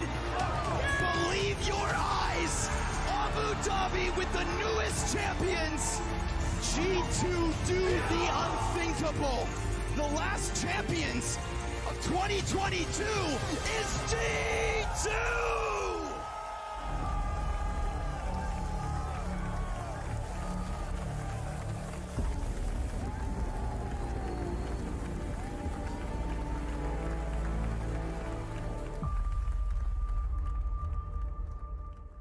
I think winning championship roster is a lot of things coming together. The expectations for each other is high. It's like if you want to be the best, you need to go that extra step. For me, what makes championship roster is to have a team that functions in and out of the server. Everyone needs to be like the same sort of motivation on the team. If you're irritated with each other all the time, then you're not going to really get anywhere. The level throughout the years has definitely changed. If you watch games from like 8 years ago, you can just laugh at it because people just weren't as good back then as they are today. Because now everybody knows what to do when anything happens. CS as a whole has gotten a lot more defined. There's a lot more like nuances, things that go into building a good team in the way that the game is played. It's harder to stay on the top because everybody's working hard. It's very easy to work from behind to set a target. This is where we need to be, and now we're there. How do you act as a leader and as a team? And how do you keep everyone motivated to think bigger? The next 2 years will show, is it going to remain the same? Or is there going to be a team now that is going to be one step ahead of everyone else? I think championships teams over the years have changed. I think we look at domination from the beginning of the CSGO of the Fnatic and NIPs, right? I think now it's very hard to do what Astralis did. It definitely changed the way how people look at CS, how they build their team, and how important things are out of the server too. That's definitely the most important era. I think that really... Like these guys dominated for like so long and everyone took everything from them. I just feel like as a team we're just a really well-oiled machine. Like it could just come down to like mentalities. Like they're just all on the same wavelength. This year is going to be really interesting to see which teams will come out on top. I can't really rule out anyone, honestly. Like, I saw how many different teams won a trophy last year. The top 5 or top 6 even, top 7, they can all win a trophy. I still think it's pretty much an open playing field. I think we don't know which teams will come out on top. There's definitely some teams that have more to show, especially we are one of them. I think G2 is going to be punching upwards as well. I think they have a super talented lineup. Obviously hard work ahead for everyone. Everything is up for grabs. One win at Katowice, if you're top 6 team, you're number one team in the world. And now you start rolling on momentum. You also have to see who can kind of remain on top, because in my opinion, from past experience, making it to the top is one thing, staying there is a completely another thing.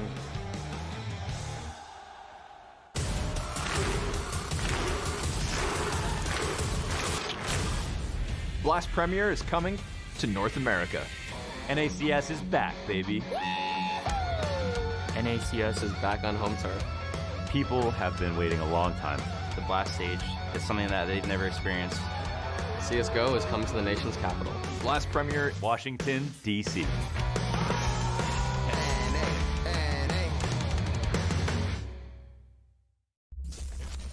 That right there is what both these teams are trying to qualify for, though it'll be difficult. A little bit of a tech issue. I think there's an SSD that died in the middle of everything, so the admins are working on it.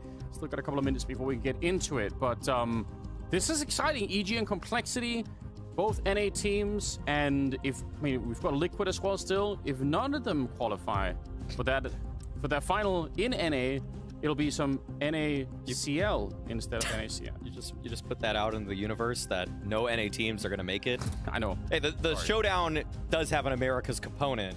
It's just that will a South American team be the one that rises up, though?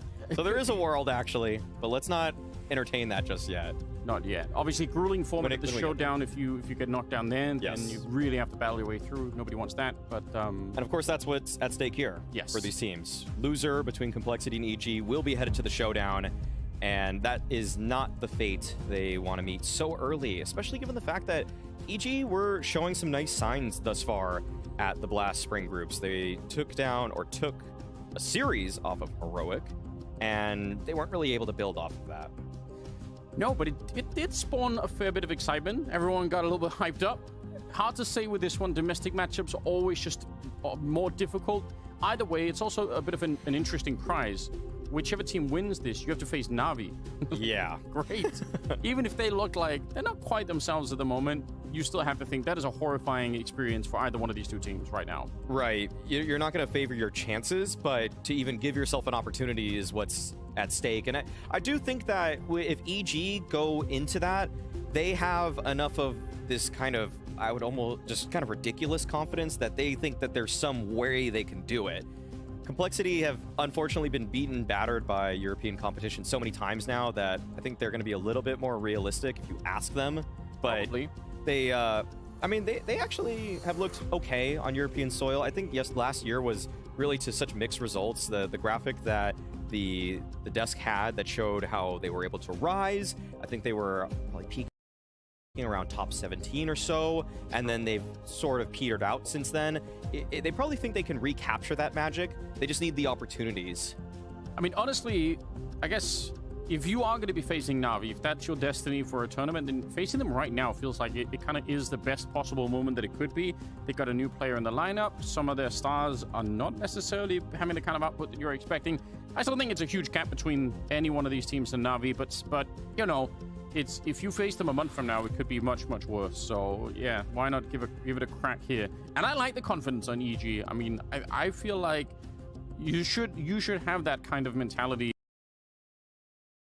I want to see people just kind of like leaning back. I mean, there's been some people on EG that seem to have done that in the past, where it just feels a little bit like they're just kind of here and just kind of enjoying the game and just kind of playing. And it has to be more than that. They're just enjoying life, playing on a professional CSGO roster. You can do that after you've won. Yes, yeah, that's when you can bask in the glory of it all. Don't just be satisfied with being there.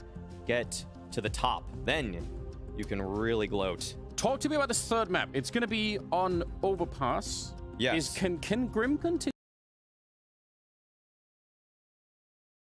his reign of terror that he had on Inferno? Can he keep that going into the Overpass map? Absolutely. This is a map that had some really strong defaults.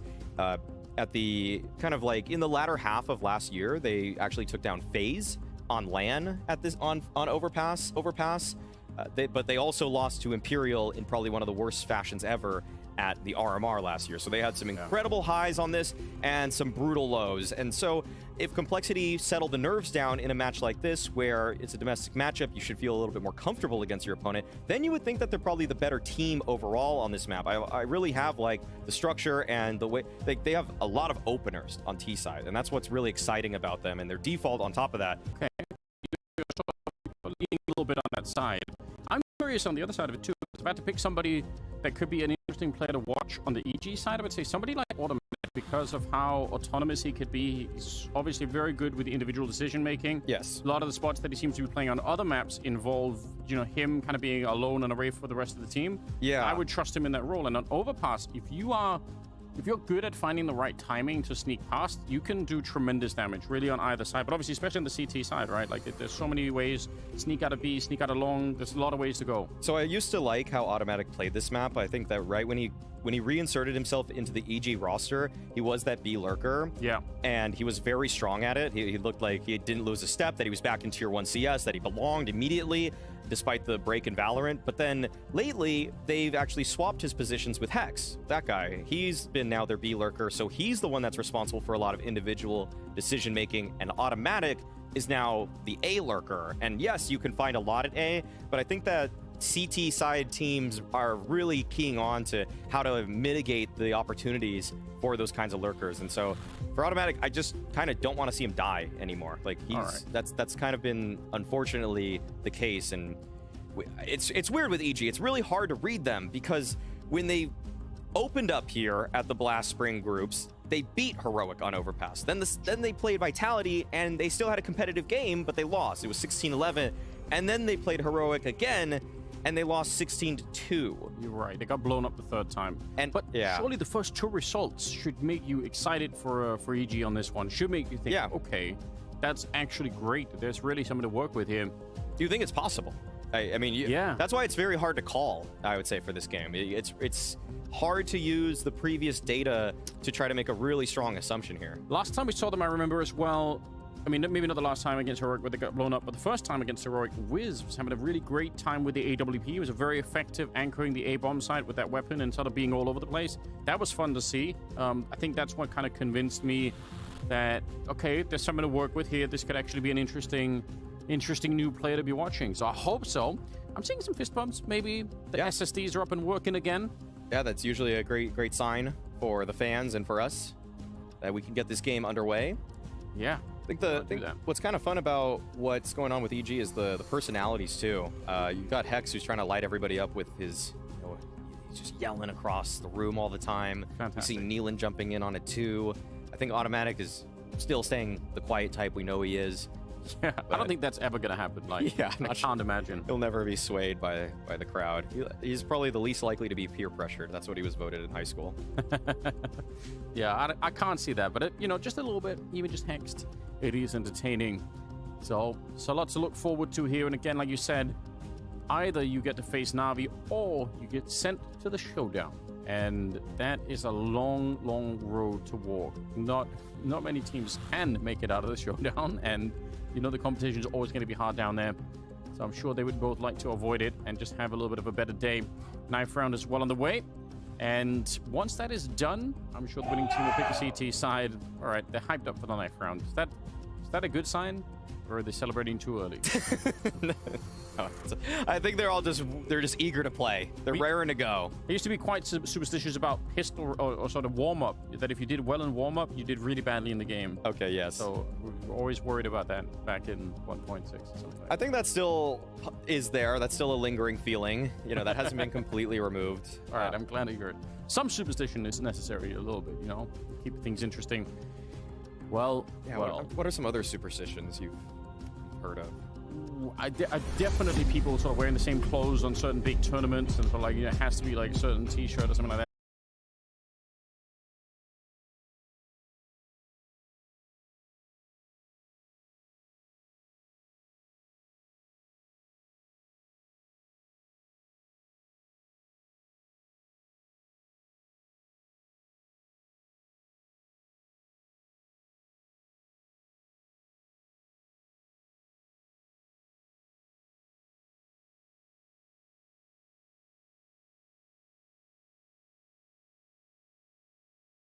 Was there to stab them. They wanted the double peek so badly, but Floppy instantly killing that player swinging from him at door. That is very nice to see.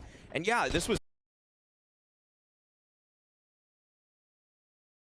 kind of an interesting surprise, actually. They have head armor on everyone on complexity, which is super important for this kind of round. You just don't want to get shut down by that Galil, because it almost just turns into an AK if they don't have that. This might be a surprise to complexity. Yeah. Miss Smoke at Monster means that they don't necessarily expect anybody to be pushing, but Floppy still seems pretty ready for the fight.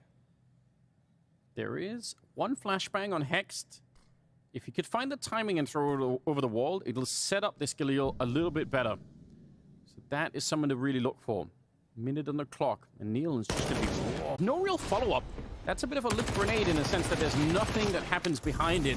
And now they're all stuck down there, bunched up and just getting absolute complexity. They will hold on to the round no problem. Complexity positioned themselves really well to play off of each other after that initial presence was spotted out the monster tunnel. Good hold from them. Up 2-0. That was obviously a force buy as well.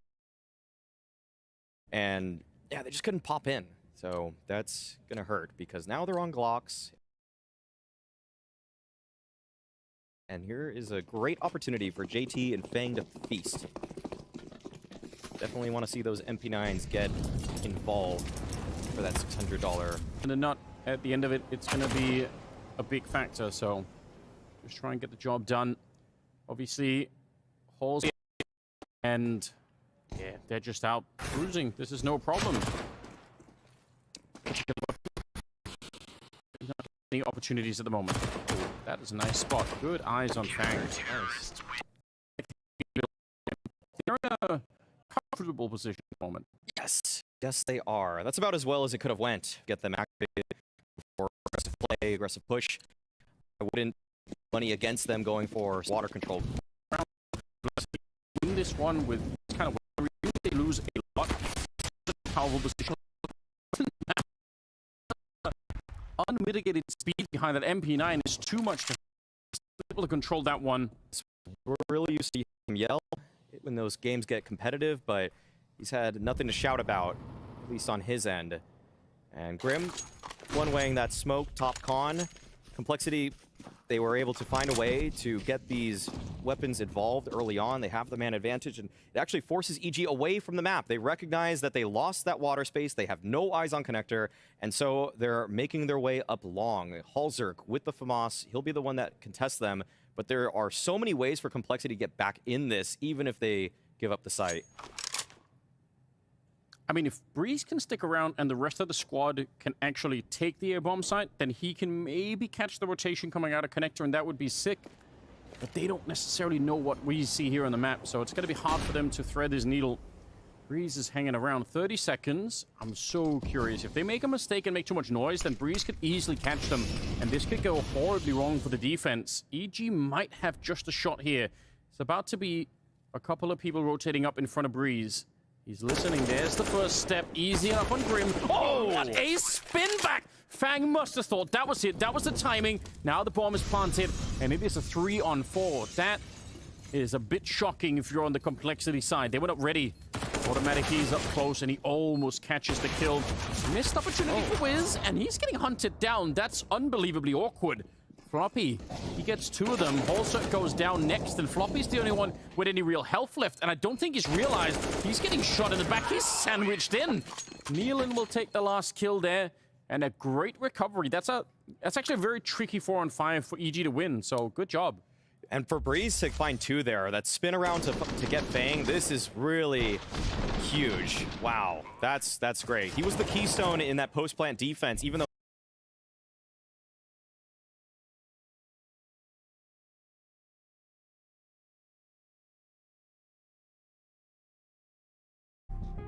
nice job from EG to get on the board very early.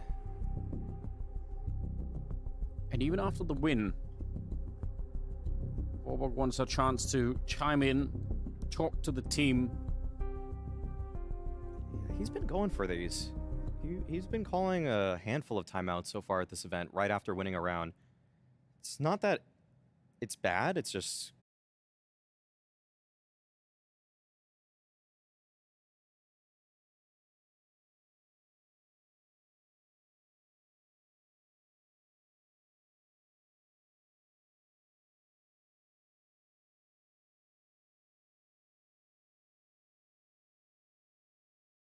One is the scoreline as we head into the 5th round.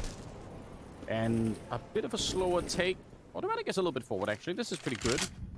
Just anchoring outside of the B-bomb side is Hext. He's just here to make sure that no one's sneaking past. One con, one outside B.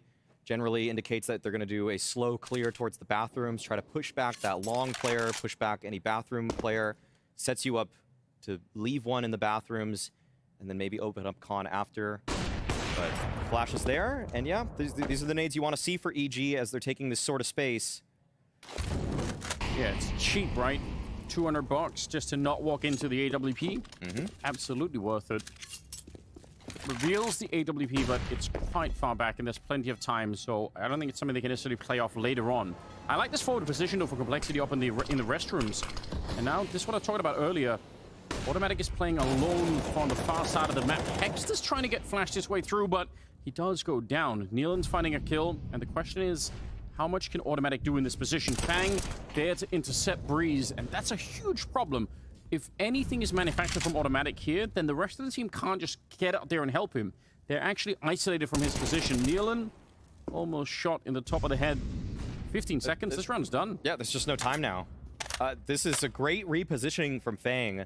One of the ways that this map can play out very interestingly, just the way that this map felt kind of open for EG. Automatic had that space towards long, but because Fang just kind of cut off the rotation right there by getting top connector, he was actually able to positionally outplay his opponents. That is such a shame, because if they had either more time, even after Fang gets that kill, just it's so dangerous when the T's get to walk that long route and get all the way, not just into the A-bomb side, but really in the tunnels beneath. I feel like that could be devastating. And again, I would trust Automatic to make those kind of plays with, yeah, with a lot of success. But he kind of got stalled for time at the end of it, so not going to be this round. 4-1 as Complexity will pick up another one. Fang just wants to start the round at connector this time, which is okay. I thought they would do more, but Automatic still with 77 health. And Fang just holding on to this position. It seems like it's, again, a slow creep from EG. It felt like he saw the AK jumping, and now he's... Maybe not. It is a common boost, really, on both sides of that. Flick is going to be very hard for Holzerk to... He should be at a disadvantage. There we go. That one is better. And he takes down Automatic to start with. Some flashes are coming out. Complexity can live through this round. They're going to start to build that money up fairly fast. Yeah, this is really tough for EG to approach. They have a molly, but to use it on Fang this early would be...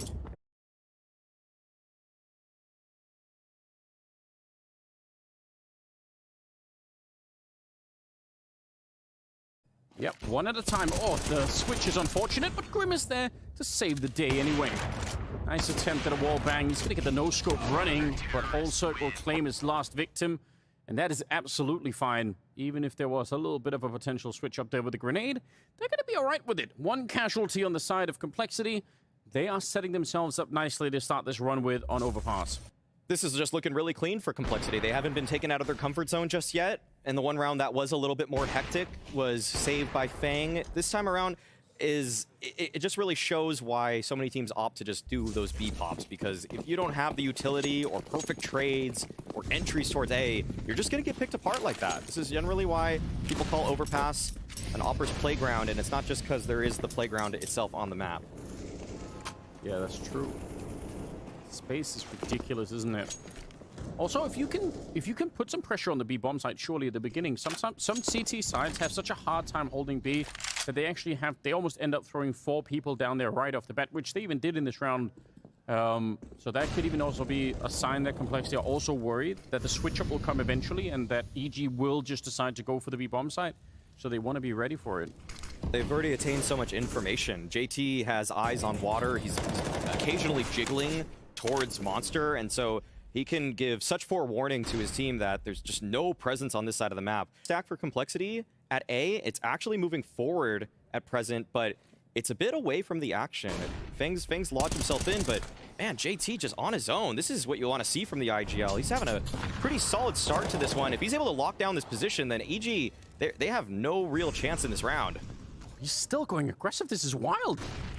He's taken up so much attention on the map at the moment now. They are pushing in behind, but there should be some backup coming from the high ground. Oh, they keep walking right into Automatic. A double spray down. It looked so good right up until the point where it didn't. Fang and Holzer, 2 versus 4 all of a sudden, and Automatic has just stolen the round back. He's heard this as well. He knows that somebody is there, and he wants to take the fight to Fang. Gonna lose it, but it will not matter at the end. Oh, dink right through. Holzer. I don't know how he's just unfazed. He's actually meditating his way out of that headshot. Yeah, he's just going to hold on to this. Hex probably wants to peek him at some point. Halzerk will have to move, and I think Neelan's ready for it. Yeah, I mean, he's creeping up towards the bathroom, so if Neelan gets into bank, as he should be trying to, then he should be able to take down Halzerk. Alex, they surely had no business winning this round, EG. No, the play outside of me is so sick for Complexity. Yeah, this one really fell apart for Complexity. They went for that proactive play into the connector, and I mean, Automatic had the best spot possible. That's just really nice from Automatic to be ready for it. And he's just not taking not rushing, not forcing the issue, not trying to get involved, and it wasn't even necessarily a bad idea, just really nice positioning from Audi. Yeah, they'll take it. You think when he's in water that they'd be in such a good spot, but wanted to make sure they cut off an angle. Okay, good movement. Surfing down the side, pushing through the smoke. Flashbangs behind him. I can't believe he's not even looking for it, but he gets the headshot on Fang. Expert play from Hext. We want to see more out of that. That was a very, very nice flight path that he had to that fight. Halzerk, though, he is a little bit unstoppable right now in the restrooms. They need to find a way to either not fight him or do what Breeze is doing. Yeah. This should be an automatic win. There should be no way that Halzerk, he is looking for it. What an absolute god. Just peeks right into him. Okay. Finds the man advantage there. Halzerk. He's having a great game already. And that is a just huge kill. That would have been the round for EG. There's something about just the mental map for him. It's so hard to guess. It's obvious for us watching on the minimap, but when you're running back, because the kill that he got is all the way at the bottom of long, so you're not expecting for somebody to actually be at the A bomb site. JT with a good kill, stopping that boost, and 2 versus 4 now. EG were trying to do a lot in this round. They were pushing in multiple directions simultaneously. Hex, though, be able to answer back with 1, but that's the bomb down. 25 seconds left, and Automatics look pretty good so far, but this is just impossible. Yeah, especially with the time. The real hero of this round has to be Halzerk, though. Yeah. To find 2 kills like that, I really think that shot on a Breeze is just, it's so round winning, and everybody else is going to be able to build off of that. 6-2, Complexity looking real sharp. And with EG in this round, they just wanted to do so many things. They pushed up long, pushed up short. They had a guy in water. It was just all over the place, and they thought they probably could find a hole on the map, and they almost did, but Halzerk was too sharp. Wow. Yeah, I'm really surprised that he checked for that. Cool to see. Sometimes it's not or anything like that, but the mental game and the positional play that was coming out from Breeze was really strong. But Halzerk was just not that interested. Second timeout being used now for EG. Vorborg wants another chance to focus this team up. And I can understand why. This is slipping a little bit out of their hands. 6-2, and I don't think they've really tested the B defense with some straight-on plays just yet. So EG with just a couple upgraded pistols, some light utility, this might be the round to do it, because it just feels like walking into Halzerk at this point is just a losing battle. He's really on top of it. There it is. Fast B play. Yeah, trying to go for it. Oh, the grenade is good, though, as they line up. That couldn't have been better. If anyone else would have been behind, they would have been dead too. Flumpy doesn't know it yet, but almost the triple. And JT's taking full advantages on the other side of the map, saying, all right, fine. If that was an attempted B rush, then I can take all of the map space away. Guarding the lawnmower now. Yeah, I can safely say that nobody wants to see EG save this. Just get the extra money, try to inflict some damage, and move this one forward. Okay, they still had a little bit of utility, so they're able to make their way outside a monster. Floppy wants to continue where he left off. He's already able to get a couple kills in this round. This is a great chance for him to build some confidence, but it's Grim and Fang that actually close things out. No bomb plant and really nothing else happening there, so yeah, like you said, a confidence building round coming out from some of the EG, or so the Complexity players here on the defense. And just the timing, I mean, between the HE, Molotov down, HE to follow it up, and just couldn't have been better. Actually, they ran into the Molotov. It's hilarious. It's just textbook stuff. really solid monster hold. Okay. This is going to be a 3A defense for the Complexity side. And at the start here, Breeze taking a little bit of fall damage. That's not... All right. A bit odd. JT's also got tagged up at the start of the round. It started to be crunch time for EG, though. This is, or at least it can be, a fairly CT-sided map. I don't think it's quite to the 7-2 tune. I mean, there has to be something more coming out now. Yes. Yeah. They need to see EG doing better here. I gotta reiterate the fact that they took this map off of Heroic the first time they played it. They gotta be doing something right. I don't believe that this is the EG that we had at the start. No, it doesn't feel like it. Now is not the time to be running out of steam. Whatever flow state they were in against Heroic, they need to find a way to recover it, and they need to do it pretty quickly.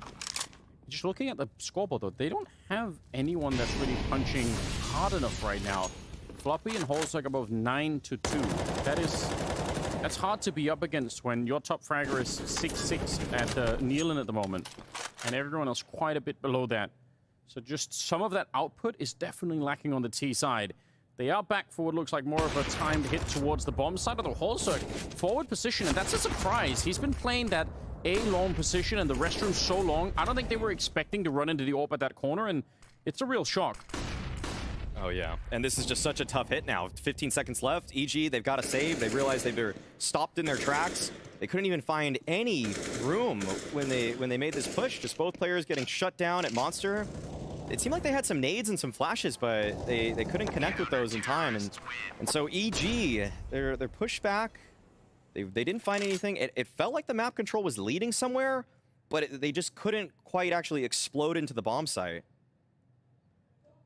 And that kind of a switch up, suddenly having the AWP in the B-bomb side, if you're coming in from the attacking side, if you're EG, you feel like you've been read a little bit. It feels like, damn, they're not just running the same defense over and over and over again. It's a variable defense, and it means some of this is going to be very, very tricky for EG to try and guess what's coming. Also expecting maybe the boost. You're not going to see anyone. We haven't seen that boost very much. No. At this event. Okay, though. This is a big fight. JT, 2 kills. Excellent spray from him, but Nealon does the same. 2 kills himself, and Fang, he might get the timing on Wiz. Yep, that is good. Oh, what? Wiz spins around and is able to find that kill. What? I just don't even know. He saw just, I think, the heel of his boot there. Should have probably had the drop on him, but somehow it goes the other way. What a weird round. Very strange. EG's point of view, they have so much time. They have the 3-on-2. Complexity. I like the fact that Holzak is moving around to find something. I feel like this is what you have to do. Can't be sure that you're going to find the right timing for it, but if he walks out, can he see automatic in here? Oh, no, when he's ducked down, obviously. 50 seconds. He's still moving forward right into the shot. The timing working against Holzak, but I still think the moving around is probably the better play. It's tough to even make a strong call there when you're Holzak. I mean, so many of your teammates have died, and just jump spotting around back dice is how some of the passive operas would have wanted to play that one, but, you know, sometimes you want to just make sure you can actually take the fight on your own terms. Grim, he's backed up into this pit. Nealon should be able to just snipe him right in the back. There it is. Okay, there. Took him a while. Then he got it. Nicely done. Might have the left-hand view model, but... yeah, that's a pretty nice one from EG, able to collect off the back of a really nice shot from Wiz that turned the tide at their favor, but also Nealon's spray down too. Look at how close it is. Yeah, he just turned. Wow. So close. Okay. Bit of a gift. Could have gone a bunch of different ways after the initial trade in Connector. But it goes the way of EG, and they need this round badly, and they need to build way more behind it. Not endless amount of cash, though, on the Complexity side. That's a huge upside. Yes. EG, that has to be the silver lining. I'm sure they know as well. Keep the pressure on, and maybe you can fight and claw your way back into this first half. It's possible still. And once again, though, Complexity, they're fighting, they're staying proactive, even though they don't have much in the reserves. They want to take this water control. JT has been doing a really solid job here thus far. And so just going to keep going back to what's working. Halzerk doesn't quite spot the head of Automatic. He's got a teammate in Fang. This is where they can connect. This is where they might find the opening in the round. There it is. Flash actually works against Automatic as Fang finds one. Now, a couple trades happen, and JT still locks down to that water position, and that's big because now it really just forces the hand of EG towards this long side. Yeah, you can tell they don't really necessarily want to do much. Wait a minute. JT, they're double pushing. Floppy's right here. Hex, could this be the spray down that they need? Not quite. Oh, it's close. It could have happened. He was in that right position, and they didn't even flash their way through. But Floppy is lightning fast on the return. And now this is going to feel a bit more telegraphed. There's nobody else outside that they saw, so they could probably guess that someone is coming this way. Grim, a little bit more of a quiet game for him at the start of Overpass. Halzerk just out in the open. I'm sure Wiz must have been wondering, why is he even still standing there? 18 seconds now, and Nealon, he is in so much trouble. Jumps down into the flames, and Halzerk's not interested at all. 12-3, and another good round for Complexity. It's an expensive one, but they do keep the economy going. That double push was a bit risky there, but you see why it's a team effort. The trade and Halzerk as well. Yeah, he almost got caught off guard right there. That was a little bit worrying. If that player pushed out of bathrooms just a second earlier, turned right, I think Halzerk was just kind of left out to dry. But 9-3, EG, they're getting pretty close in some of these. It's just tough for them to get it over the line. It's always this last line of defense, it feels like, or last idea for Complexity that stops them. This is a much simpler approach, just all grouping outside a monster. They want to test this play again. Looks like they're going to find some space, but Floppy will be here. That is a really well-timed Molotov. They're pushing right into it. They just have to. Oh, devastating. Nobody pulled out a smoke. Nobody wanted to try and do anything there. Just walking into the double stack on the other side. Automatic, he's brought this back from the brink before with a bit of a spray down. This time he'll get the one, and it's still a 2-on-3, but I don't think they know about Fang. Not yet. He's got no kills in the round. Automatic, if he would have kept going, I think he's just almost dead without any challenge. Certainly. They actually are reading this pretty well, though, EG. They know that Fang is that A rifler. Since they've given up their positions earlier in the round, they really think that he might have pushed farther, but Fang is staying very disciplined in this one. He doesn't want to let it go. He already faced the wrath of Wiz last time. He pushed all the way. And so he's just locking down this position, making sure that there's only one way that EG can go, and it would be right into the waiting arms of his two teammates, JT and Floppy. I hate that JT's in this position with low health. I feel like it just so commonly Molotov for HE'd. Looks like they're just going to peek it wall from the tunnel, and he's doing fine. I take it back. Wiz and Automatic go down, and Complexity, they find... Again, they really have to battle for some of these later rounds. It feels like EG are having more success earlier in the rounds, but they keep fighting a man down. It keeps being this 2 versus 3, 4 versus 3 kind of thing. Yeah, it's like the early rounds going well for Complexity, the mid rounds going well for EG, but then the late rounds going well for Complexity. Right. Yeah, it's a seesaw effect. It's some really back and forth rounds, but it's just been all Complexity in terms of the outcome. 10-3, throwing some nades early on. Fang taking a very forward position. This is a chance that EG has to maybe run him down, but Fang will only find one. So much damage, but just the single kill. Yeah, the spray look was great.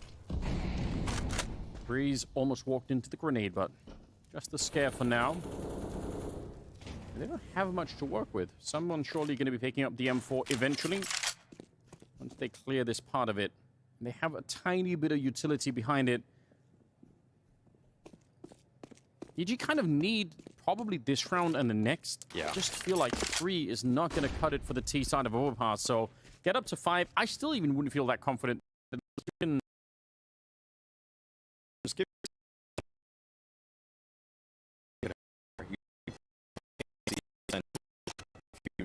the 3 and round. I'm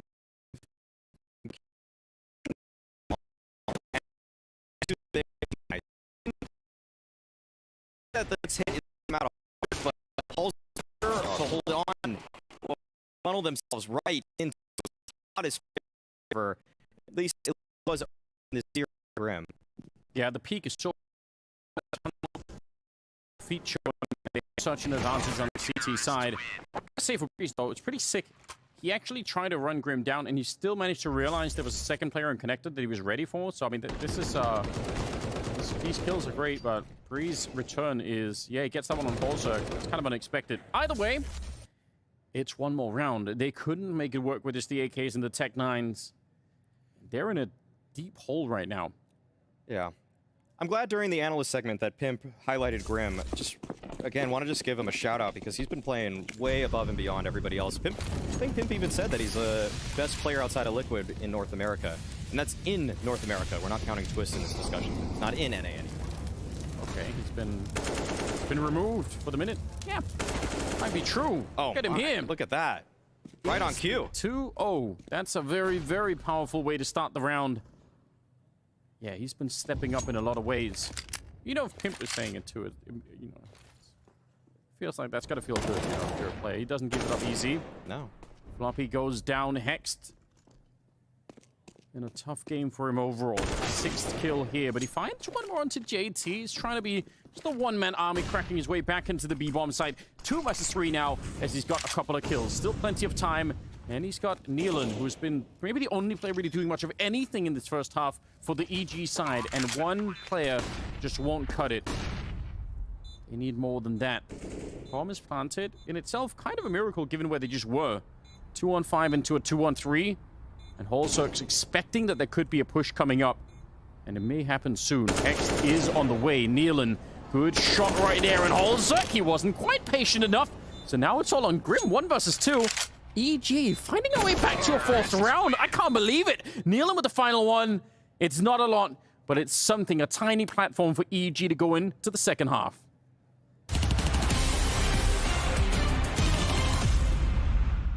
I have flash CT soon. I'm flashing above Nico again. Flashing again. I'm flashing soon. Flashing over now. Pull. First box. Second box. I pull back. I killed up. The banana. Sound.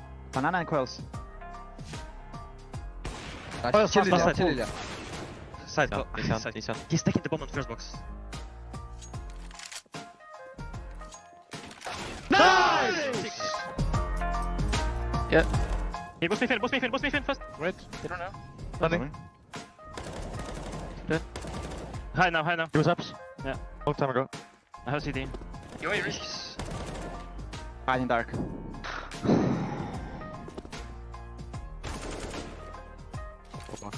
Last hopper.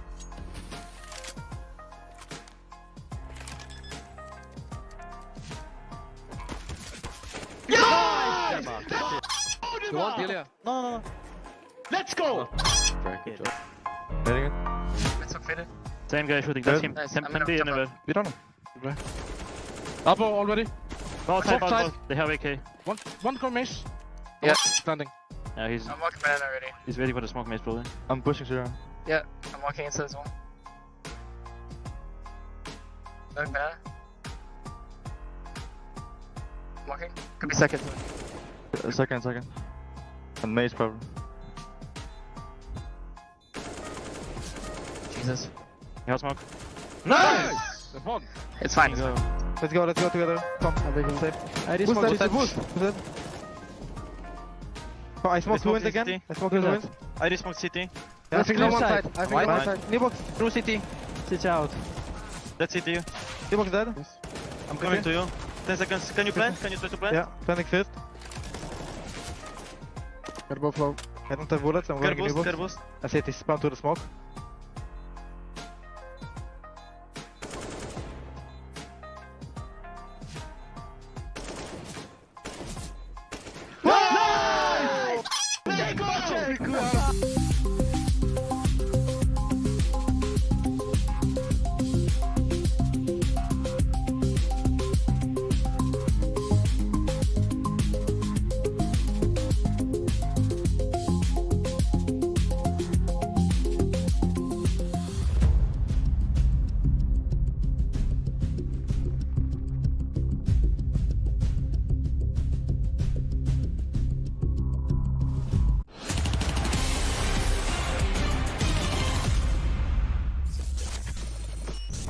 Take a long shot. I'm gonna rotate in.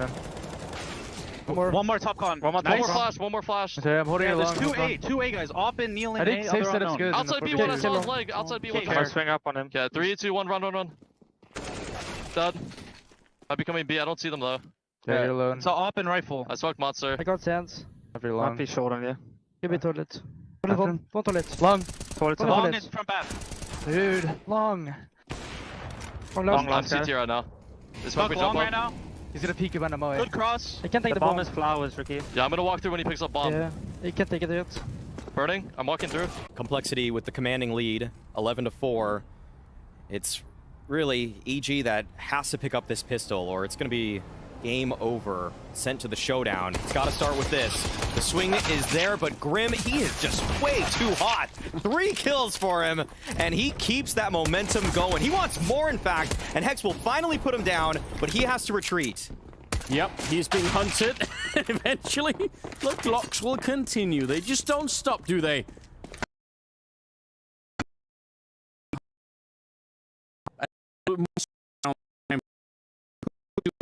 Grim is just too much to handle. Yeah, we're gonna look at these back. Just great tracking. Oh, and then just spins around to. I got your bladder, bro. I told you. You got your what? I'm afraid to say what I thought he said. I think he did say that. We'll leave that hanging. That might be some kind of an inside joke that I'm not getting. Yeah, surely. Surely it is. Okay. 5 USBs for EG, and confused by what Grim said still. I think they said earlier he was. I don't know. I can't see anyone on the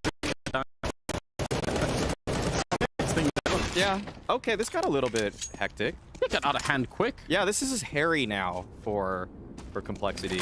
The bomb is dropped.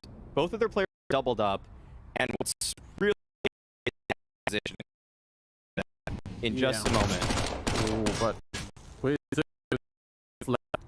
yeah, almost there. Yeah, 50 angles he's gonna he wants on forward and no. Yeah, just make him clear everything, make him take all the time with really. Here's what JT goes for here. With the Mac 10, the option to jump through. Okay, it's B. He's got to clear the spot. Wiz posted up on jail right now, and this complete it. Such a blown like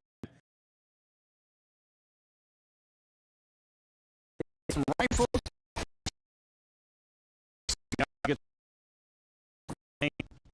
And EG find a 5th round for, yeah, reasons that are hard to explain.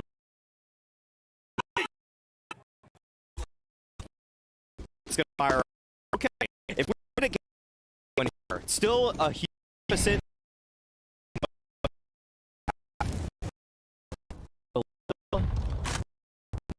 Great rifles for the defenders. Just the deagles for Complexity. Even really for them, so it's going to be all off the back of these pistols, and I think you're well aware of that. They're backing up the ranking.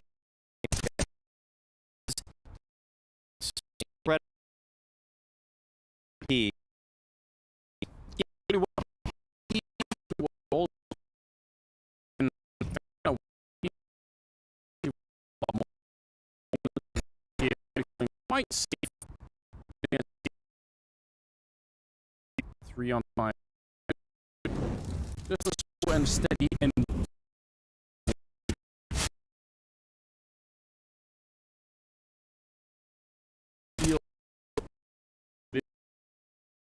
yeah. Second left.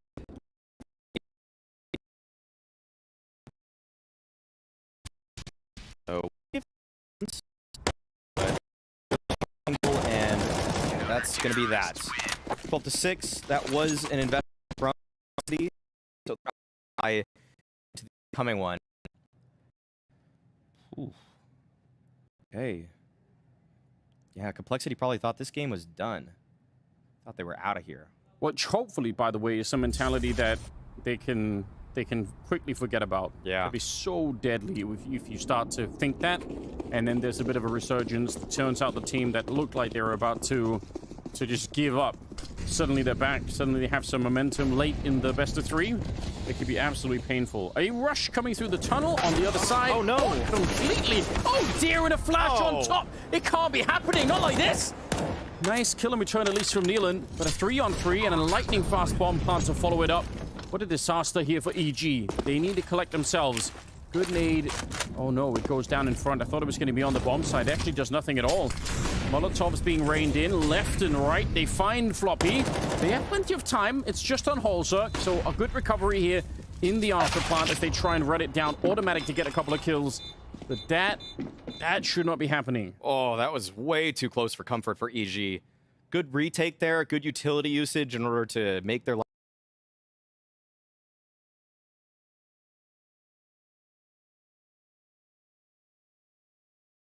lives a little bit easier.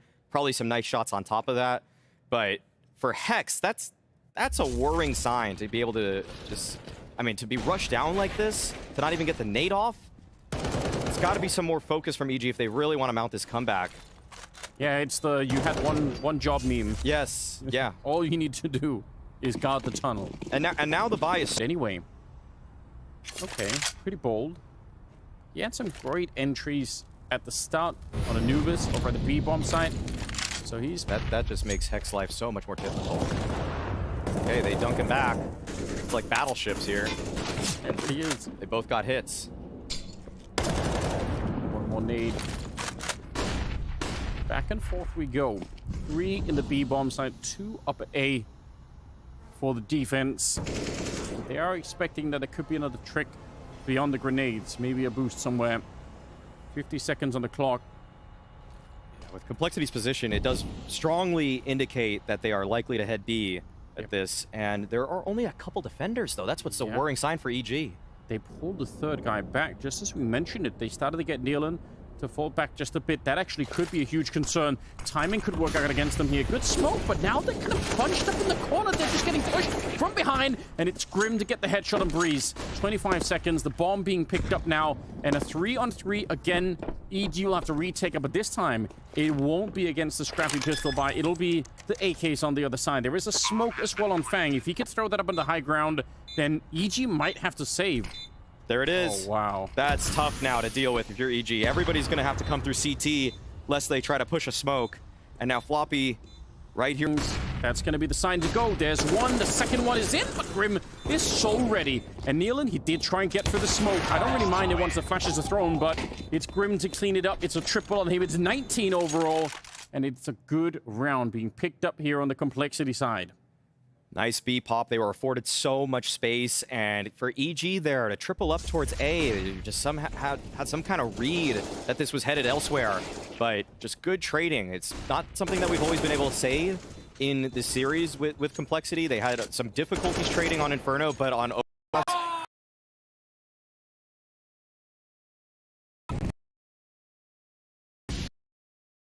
because the previous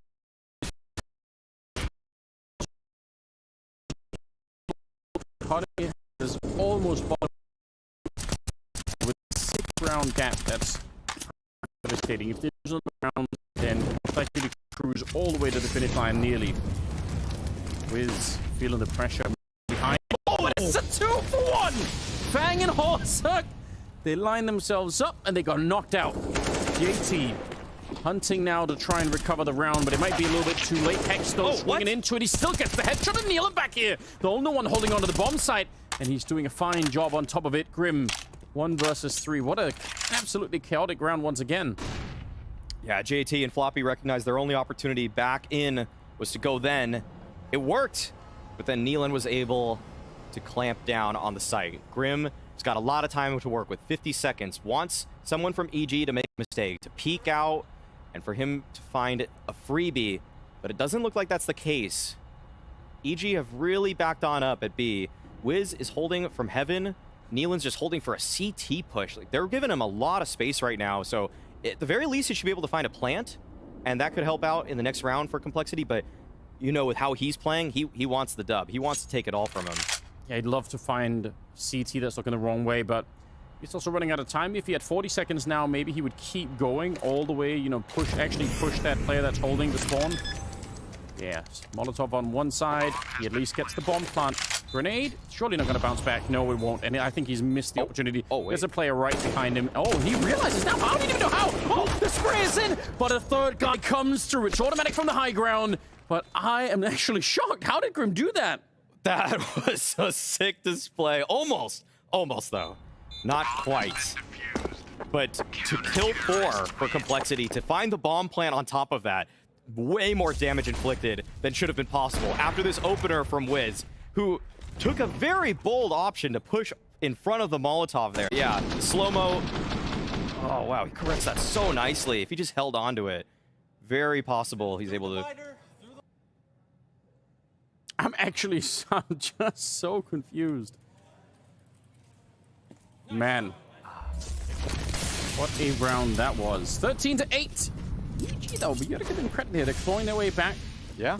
They would have lost that round, they would have lost the money, but they stick in it.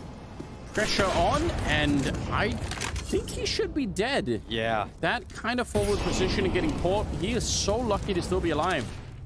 That's a missed opportunity. Grim in the connector, but Automatic wins the fight. Okay, this is actually shaping up really nicely for EG. Wiz recognizes the timing that these players could be up long, and so he's going to be able to post on this angle. This should be lights out for Complexity, unless they have a great flash to take them off. And they don't have many grenades at all, but yeah, maybe just one will do it to at least open the site. Nealon has shown up, so there is more than one defender at the site at the moment. Smoke around the corner. There.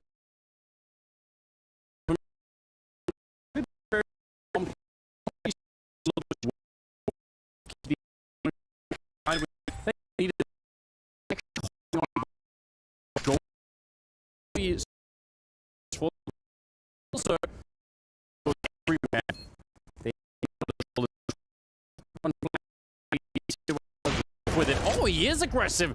No flash. Pulling it up, and surely JT. They fight their way back 3 on 4. Very, very obvious hit at the A bomb side, but somehow Complexity are able to win it. Oh, that shot opens things up. The whole line there, tank. EG, they were in a great position to retake as well, but Complexity. Everybody doing an ad, obviously not. When JT is 20 and 12, it's pretty tough to beat Complexity. Luxury.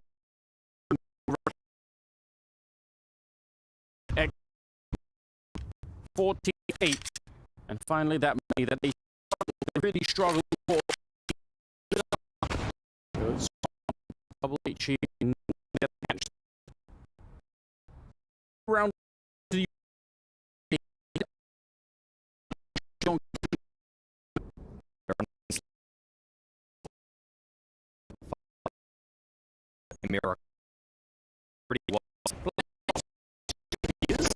It slowed down a bit, which is never a good sign if you're on the T side here. You've got to be a little bit worried that more people are starting to show up, but the rifles will do the trick. They managed to convert those kills, and now Automatic and Wiz just too far away. Flank would have been really interesting for Automatic if they could have kept the battle going for a long time, but they'll find all the remaining kills. Another double for Grim, and another round for Complexity. They are almost home safe. Again, what we're fighting for here, the winners will take on Na'Vi, which will be very tricky, and the losers will get knocked down into the showdown, which is brutal beyond words. Oh, yeah. And for EG to start the spring groups with a victory over the #1 Complexity, it's not what you would have wanted. It's not the picture, the story we wanted to tell about this team, who looked renewed after the player break. And it's Complexity showing why Overpass used to be a home map for them. They look so composed. That site hit, they were able to slow it down, even with the counter utility. Yeah. They still just broke that situation down very well. And a devastating look on the scoreboard for EG as they just nothing at all. so deserving. At least you want a crack at it towards the end. So let him play the last round with M4s and an AWP just to show what they could do. But not the case. 7 in a row. And to start that one with, yeah, it's pretty disappointing. Hext trying to play a little bit of a game there. Well, that's the last smoke also for EG. There's a minute left on the clock and they have no smokes. This is really looking nice for Complexity. We don't have many nades themselves, and that's the only worrying sign, I would say. 3-man stack. They want to go find the information. It's going to backfire on them. Hext, pretty good range to find the headshot there on the MP9. And they need more of that. They're not going to get it from him. He's out of the round. And what a spray through the floorboards. Taking down Neil, and that's a rare shot. 15-8 and a 2-on-4 right here. Complexity about to send EG into that brutal showdown. They've got that door covered. If you open that, you should get blown up instantly. And especially at this range with a 5-7. A little bit of a flash. It's a cool trick. He makes the jump down. Good movement. But it will not cancel out that AK. Wiz on the other side. 1 versus 4. They know where he is. And they will be able to take him down. Complexity. 16 rounds as they finally bring down EG. 2-1 is what it took. All 3 maps. But now they get to face Na'Vi and EG. They're in the showdown. Yes, they are sent down to the showdown. The America showdown will wait them, but Complexity move on. They have a chance to punch their ticket into the spring finals. That'll be versus Na'Vi. But shout out to Grim, who had such a sensational series, clearly showing he was head and shoulders above everybody else. People on EG, even people on his team, but great team effort from Complexity on the 3rd map. I think that also has to be stated. The maps that they won, they look like they were firmly in control, both Anubis and Overpass. Absolutely true. And that kind of Grim just obviously has to show up against Na'Vi, and it has to be the rest of the team too. At that point, it can't just be Grim carrying some of the team or sort of leading the charge. It just has to be much more up against a team like Na'Vi. That'll be a massive, massive test for Complexity. EG, I'm sure, will want more. Like you said, started off so well, shocking the world really and taking down Heroic, but then it was a lot of down from there. It was very hard to live up to the hype of that first game, and that'll happen sometimes. It's early in the season, so still a lot more to build, I'm sure, for the EG side. We have James down there with Fang. Fang, we finally get you see the win in here, and we see the individual level of you guys step up as well. I was criticizing your inconsistency with this. You go up against some North American rivals in terms of the organization and team, and you feel you play a lot better. We see this confidence coming out of Complexity. How important is this for you guys? I think it's really important, just, the stage where our team's at, and just, actually want to see that progression, because, we've been stagnant for a while, but coming in the game in the past few days, ever since that Liquid game, we've been putting a lot of work, like 12-hour days the past few days too, and, seeing it pay off and actually having, especially myself, just having more impact on the server and showing just from, calling and stuff like that has been helping a lot in the mid-rounds and everything like that, so it's nice to see it show.